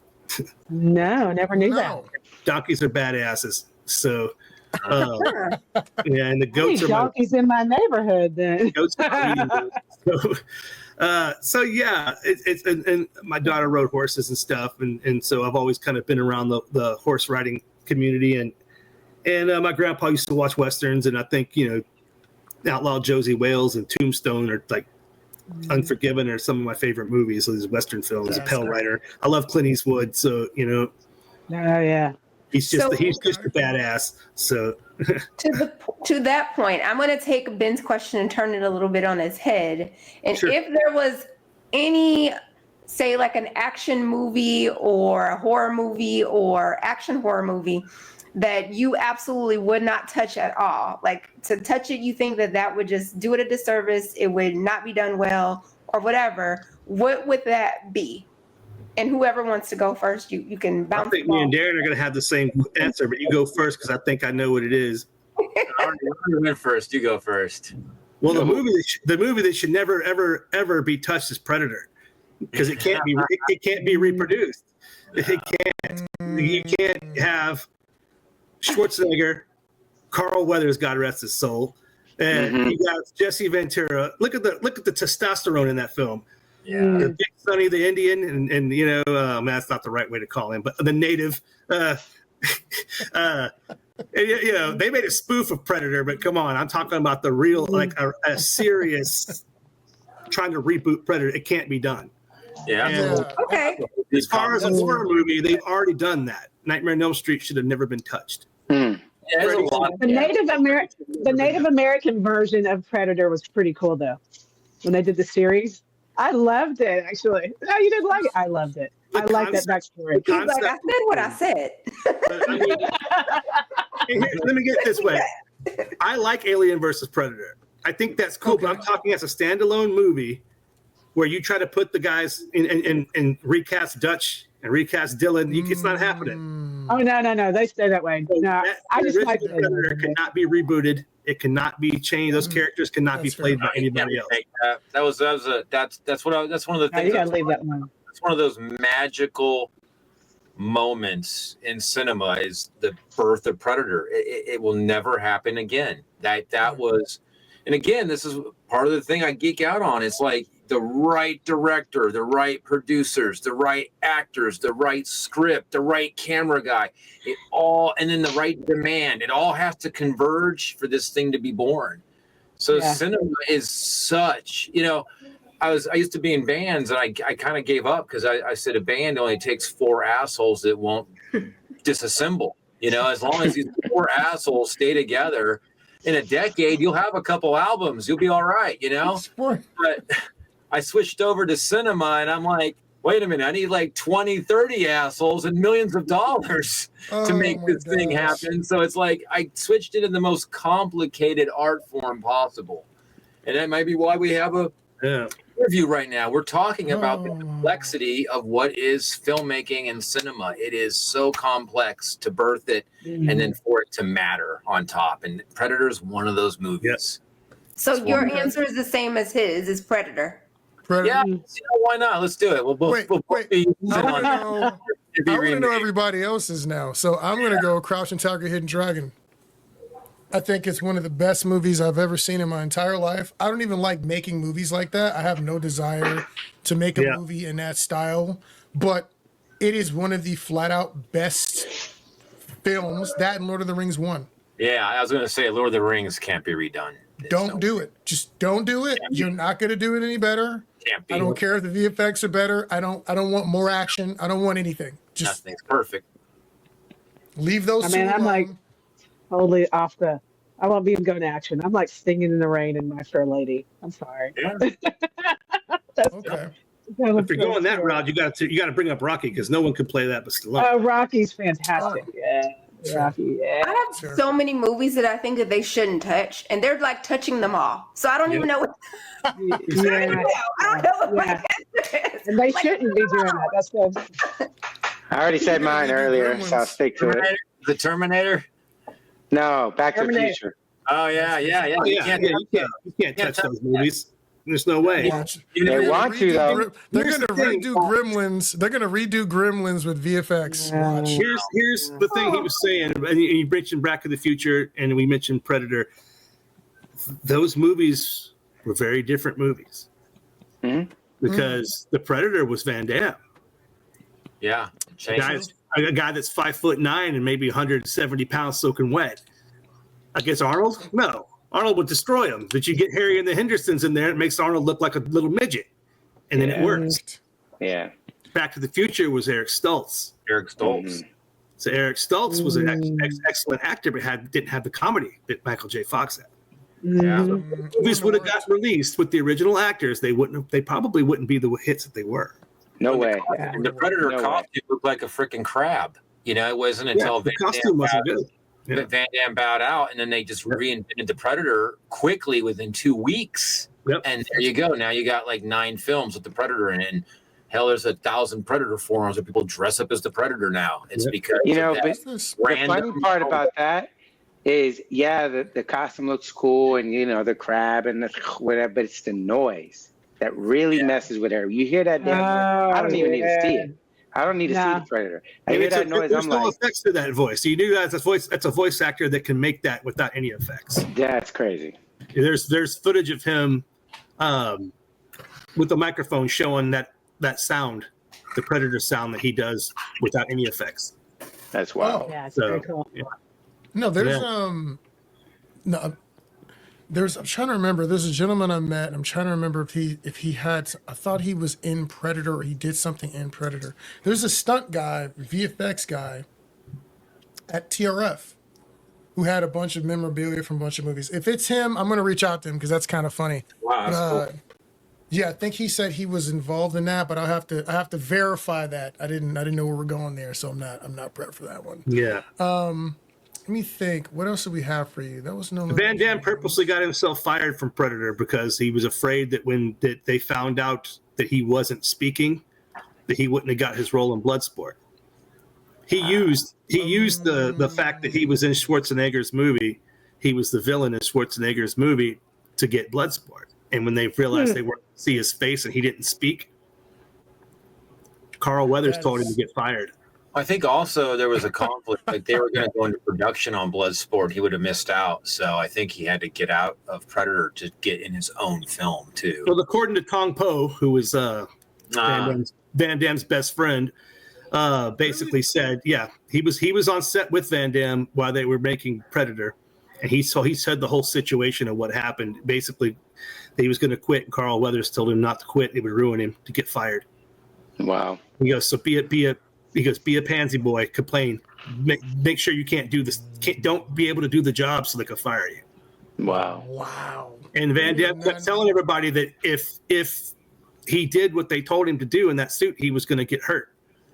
And he had Bloodsport coming up, and apparently after he got fired, they didn't replace him right away. They replaced him with someone of the same size and the same costume. The guy broke his leg.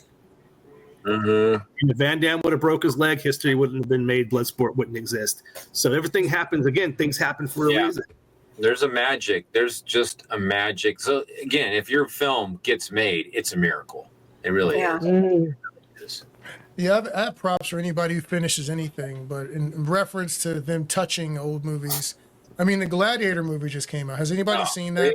Nobody? No one watched it? No. Why bother? Yeah, I'm going to see it. I'm going to go see it. I have to see it to see what it's doing. Because Yeah, the Gladiator is one of those movies actually that shouldn't be touched. No Russell Crowe, no Joaquin Phoenix. No. A, B, or C. What would you rate it out of A, B, C, D? What do you call it? What is it, Ben? What, number 2? Yeah. What would you rate number 2? Oh, you've seen it. It's a C. C. Yeah, there you go. Why go to the theater for a C? You know? Yeah, I mean, I was hoping, and I'm gonna do an actual episode and talk about it a little bit later. But I was hoping it was gonna be better than it was. Yeah. But I just think the leading man, he didn't have. He doesn't have it. Yeah. Have the X factor. Yeah. And again, it's Pedro Pascal, great actor. He's not Joaquin Phoenix. No. Yeah, and Phoenix was so hated, and the way he pulled off, you hated him in that movie. Well, yes, he did. They're doing a lot of things with people where they're not they're not even wanting them to be true villains anymore. A lot of times. Yeah. So I don't want to give this story away for anybody who hasn't seen it, but I will say Pedro Pascal was not playing the same role you would think he's playing from the trailer. Right. Oh, okay. It's not. It is similar to the first movie, but not exact. I didn't think it was going to be related at all, and it is tied together. It's definitely a sequel. Yeah, I know the story behind it and how it's tied together. Yeah. Yeah. And I will say there's some gory things. Yeah. There's some gory things. I will say there's some incredibly violent parts of that movie, and I was like, ooh, like they did that part well on some of it.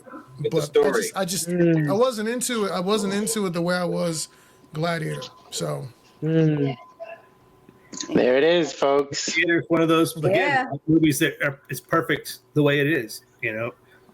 And I think that's a lot of things. Is movies are made. They're made perfect, and there's no reason to touch them.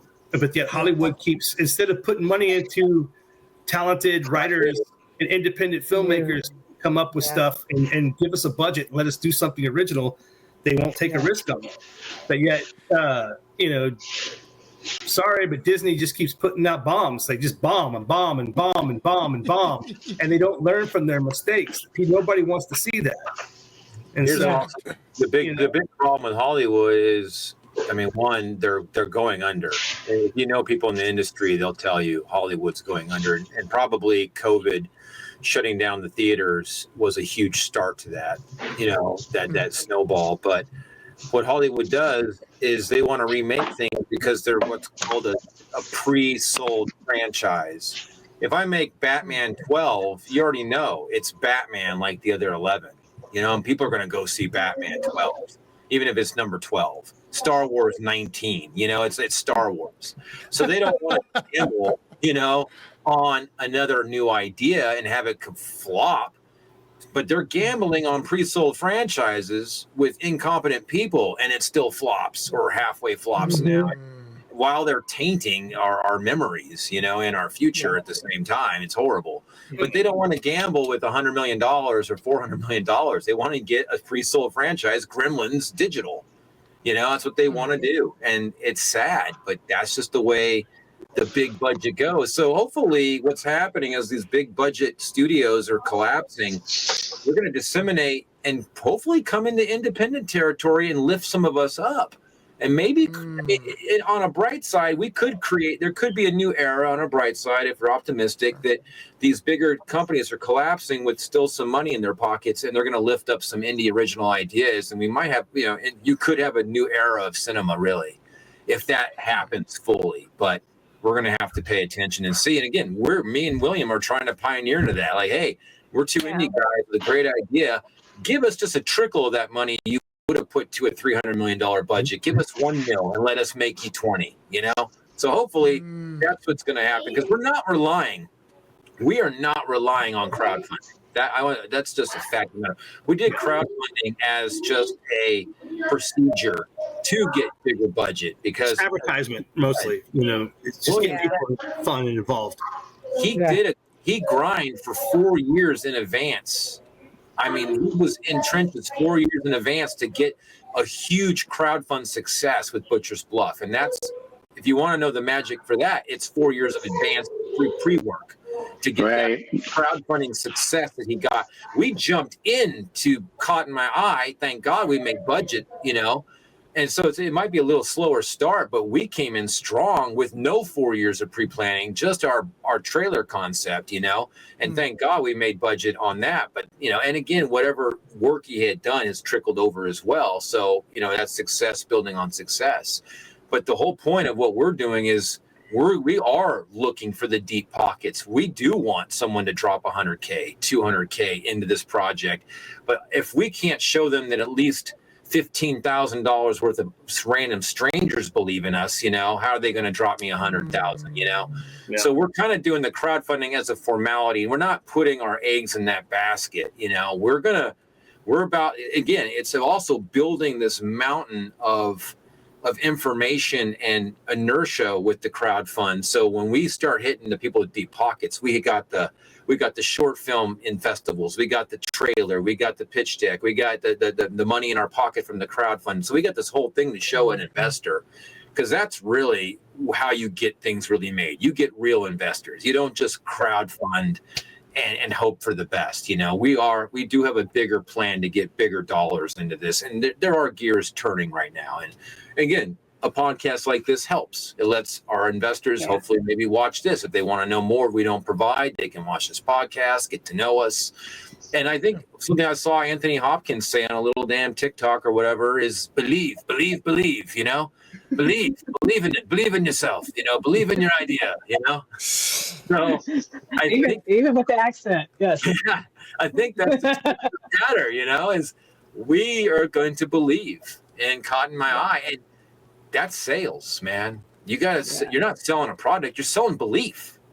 You're selling belief in something. This car is going to make your life better. This is super fast. This is super made of titanium. This stupid Tesla drives itself. Whatever it is, you're selling belief. And that's what cinema, if people want to understand how to make money, you have to sell your money, your movie. You're either selling a script, or you're selling yourself as the director, or you're selling the whole package, but we're selling something that should make a return, and we're also selling the glamour. We're selling the glitz. We're selling the fun, at least it used to be. Now anyone can just take a cell phone and make a little dumb TikTok, but it used to be the glamour of being part of a Hollywood production. What are you doing? Oh, I'm a producer, produce this. That's cool. Go to the party, go to the gala. That's what we are selling. So again, I think independent filmmakers need to think bigger. It's one thing, like, William started out with John, $4,000 and made his feature. Cool. You got to do that because you learn a insurmountable amount of information and knowledge from that. But when you want to be serious, you got to step it up, and you got to play bigger, and watch those DVD extras on Terminator and James Cameron or Alien. Watch, because those were their breakout films, before they might have done 1 or 2 or 0. Look at John Carpenter. Some of these people mortgage their houses and believe in their idea. Look at Evil Dead guys, the Sam Raimis. Sometimes people max out every credit card and their family's credit cards to bring the belief. They believe in the idea so much they're going to go into complete debt. I'm not saying it's a good idea, but you got to have that belief. And we're grinding hard. I'm dropping more money. I'll buying like, maybe this microphone will be just a tad bit better, and it'll step us up just a little bit more notch. So when someone watches a trailer, it just sounds a little more Hollywood, because I just want that. I want every inch of cinematic, solidness that I can attain, and so we're grinding. And that's y'all definitely have been grinding away. So we need to cut all of that, because there's a lot of excerpts from grinding hard that we can really make, like however we want. You can really pitch this, all right? Yeah, for real. He mentioned the pitch deck, and I think anybody watching that is making films, make sure you have a good pitch deck. That's one thing. I spent a long time making us a really solid pitch deck that we're going to be using for that. Amen to that. I hear that. So it's definitely something that indie filmmakers need to look more into, is getting that done, because it really shows that you're a professional. You've thought this out. You've got your budget broke down. You've got the who's, the whys, the where's, the wins, all that laid out. So You've only got 10 seconds, 15 seconds to pitch somebody. Well, here, everything you need to know is right here. Within these 20 pages, you got the whole breakdown of what this is. And so with us, we'll have the pitch deck. Okay, this looks good. If maybe they don't look at the pitch deck, maybe they just watch the trailer. Like you said, that trailer, like, okay, now I'm interested. Now they can see what is it you need. Instead of saying, hey, William, what do you need for this? They just, before they make that phone call, they can look, okay, they want $250,000. I can do that. Let's give them a call. Or, no, that's not in my wheelhouse. I can't afford that. Next. So nobody's time is being wasted. Yeah. Got it. So, and if you want to make one, you can make it for free. Go to canva.com. Free, and you can make your pitch deck, and they're professional looking, and that's a way to save money. Do it yourself. All right, so we got to reach out to Canva to see if they'll sponsor the show. Yeah. And, Canva. see what we can do. That's right. On that note, let me see if I can do this, and it'll let me look at it. So, I want to take a shout out to some of our sponsors. 3R Productions. We got Meridian High, Ballistic Blaze, Zachary Sells Photography, Shot Lister, Ming House, Kitty R Blue, Awesome Movie Gear, ILoveYourMoney.net, Women in Film TV Austin, Scriptation, and Writer Duet. Thank you all for helping us make this a possibility. It's because we are not grant funded at this point in time. This is all out of our pockets. The podcast, the festival, all the things we're doing is to help people like William Instone and Darren talk about projects like this, promote them, get all that information out to you, and for our film friends, our film fam, to learn from these people, because these guys will come back and share what they learned in the trenches, what they learned at AFM, what they learned about distribution, fundraising. So support your local artists. These are the people we need to come back and tell us how we can do what we're trying to do correctly, because the whole point is to do what William's talking about right now. I want, and we want, filmmakers to make a living doing the things that they actually feel called and love doing. If it's film, you want to make your money in film, not be a weekend warrior. So podcasts like this allow us to try to facilitate that process for everyone involved, including ourselves, because we are also filmmakers. So did anybody have any questions, any final comments or anything before we wrap this up? Because you guys have been going strong for like 2 hours. Yeah, baby. Well, we can talk. I mean, I talked for a living for 22 years. So I was a DJ, and that's what I can do. That's I have the gift of gab. And I think that's another thing you need to have if you're going to be pitching to people to be in your film. Talk about it. Be passionate about it. Believe in it, like he said. Being able to talk is important. So, with that being said, Caught My Eye at Facebook.com. You can follow the group. Caught My Eye Movie. You can like that, and that would be great. And you can check us out on Indiegogo. Our Indiegogo is in demand. We have $12,000 right now. We can continue to raise money. We have awesome perks on there. We have opportunities to act in the film, to be a producer. You want a T-shirt, DVD, Blu-ray. We have custom masks. Darren's been working on making masks. That's one of the masks that he's made as a replica of the actual original mask, where they're made of leather. So they're durable, they're light. Okay. We also have plaster wall hangings, the same thing that hang on the wall, and you can decorate with those. We have different sizes, 3 different sizes of that. We have just lots of different things that you can get. There you go. See right there? That's one of the plasters. Yeah. So you show on the back. It's solid. Yeah. So and see, and they're solid. Yeah. Hangs on the wall. So we've got a cool collector item. It's an exact copy of the mask worn in the movie. So how cool is that? And handmade by me. So, I mean, this hopefully, if our movie gets made, these will be collector's items. I mean, how cool is that, right? And I made the merch. Terrible leather versions of the resin ones. Whoa! So, you can wear it. I'm planning on hopefully in the movie wearing a couple of these different versions I made. So we're going to be selling screen used masks that are worn in the film. He has fantasy girls that wear these little white clear masks that he puts on the dead bodies. We're selling the masks that the actresses wear. So we have a lot of cool perks on there. So I mean, you guys can check it out. There he goes. But you've got to support indie films. I mean, they can't get made unless we like you said, get shows that people are interested in seeing it made. Again, we're not relying on the Indiegogo for the funds, all of our funds, but it does help to have a little bit to get more. We do have a few sources where outside funding will come in to get our budget higher. And having a proven director of photography that's done, worked with James Wan and Insidious is going to really help make sure our film looks top notch. So It's going to look good. It's going to sound good. We have a cool killer. We're going to have really good effects. We have a good storyline, and we're pushing some envelopes. I mean, it's going to be pretty disturbing, and especially if you're a woman that lives by yourself, it's going to be terrifying for you. It's a stalker movie. I mean, it's a stalker serial killer film that turns into a complete disaster murder fest halfway through, where it's just, you see it's just the worst.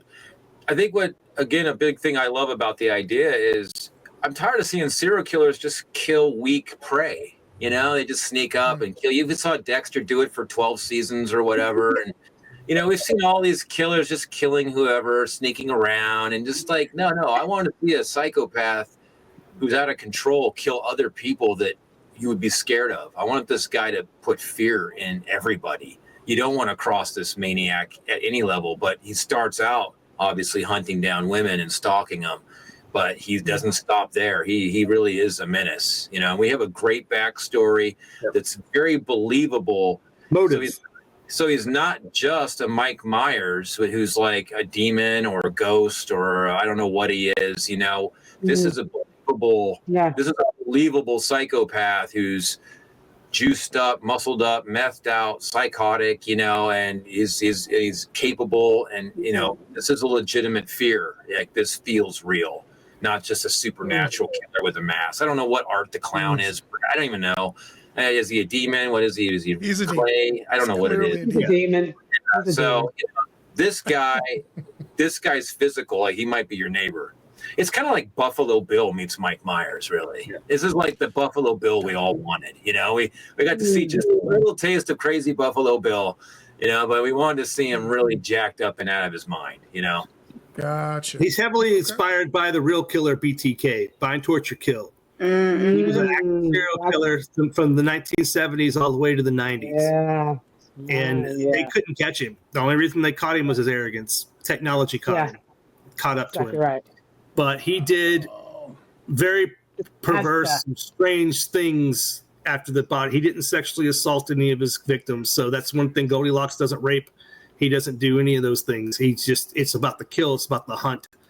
And he's heavily inspired by BTK, Dennis Rader, who is one of the few serial killers that was open about everything that was going on in his mind on his court dates. If you watch his stuff, he basically tells you his process, how he would find a project is what he would call it, how he would stalk them for months. He called them projects, and he would stalk them for months before he killed them. And some people there were his projects, he would stalk and never kill them. Someone else would come along. That's what plays in our story. These Goldilocks has projects, and he's very much like, it's the hunt, the buildup, the anticipation. And when that is interrupted, he takes it personal. Yeah. And BTK did that too. Yes. By the way. Yes. I'm very interested in BTK. So I did a lot of studying on him when I was creating this new version of Goldilocks. Wow. GLK. Well, thank y'all both so much for being on the podcast today and for sharing everything y'all have. This has been awesome. This has been amazing. And so I do want to go and get some of those photos you were talking about and put them on the Austin Action Fest Facebook page for people to see. She's watching right now. Amanda just did our video. Hey, if you're watching, shout out. Amanda did awesome as the female Joker in that video. And again, the band's called Mephisto Odyssey. Keep an eye out for them, featuring Wayne Static. The song's called Crash. Where can I go to get those photos again? Let me know where and where They're people on can my notice them. they're on my personal page, my Facebook page. I put them on there just to show that what we were working on. I'll go grab some for y'all too. On the Cotton Eye group, there's plenty of production stills on the group page as well to see some of the stuff that we did with the Cotton Eye trailers. So I can't wait for you guys to see it. And another shameless plug again. Keep an eye out. Butcher's Bluff is coming very, very, very soon to streaming sites. And so keep plugging it. This is the stuff that everybody says they're tired of. Even in their comments, they're tired of the remakes from Hollywood. Right. Great.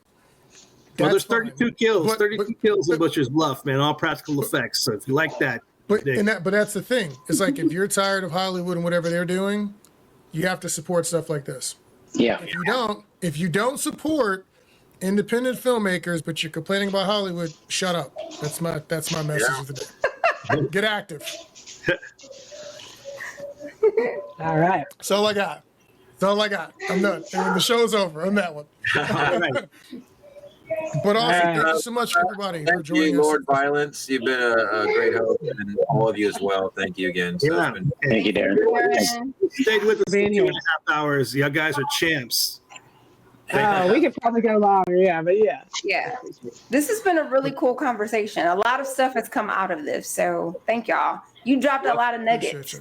A lot of knowledge bombs. Yeah. Ryan. So with that, we are done for the night with Action Addicts. Thank you for joining us. Everyone who's engaged in the comments section, appreciate you. Make sure you check this out live. If you're live, we get to ask your questions to the artists. We get to talk about it online. As you see that we did, we appreciate you, love you, and most important of all, keep fighting out there. We'll catch you on the next one.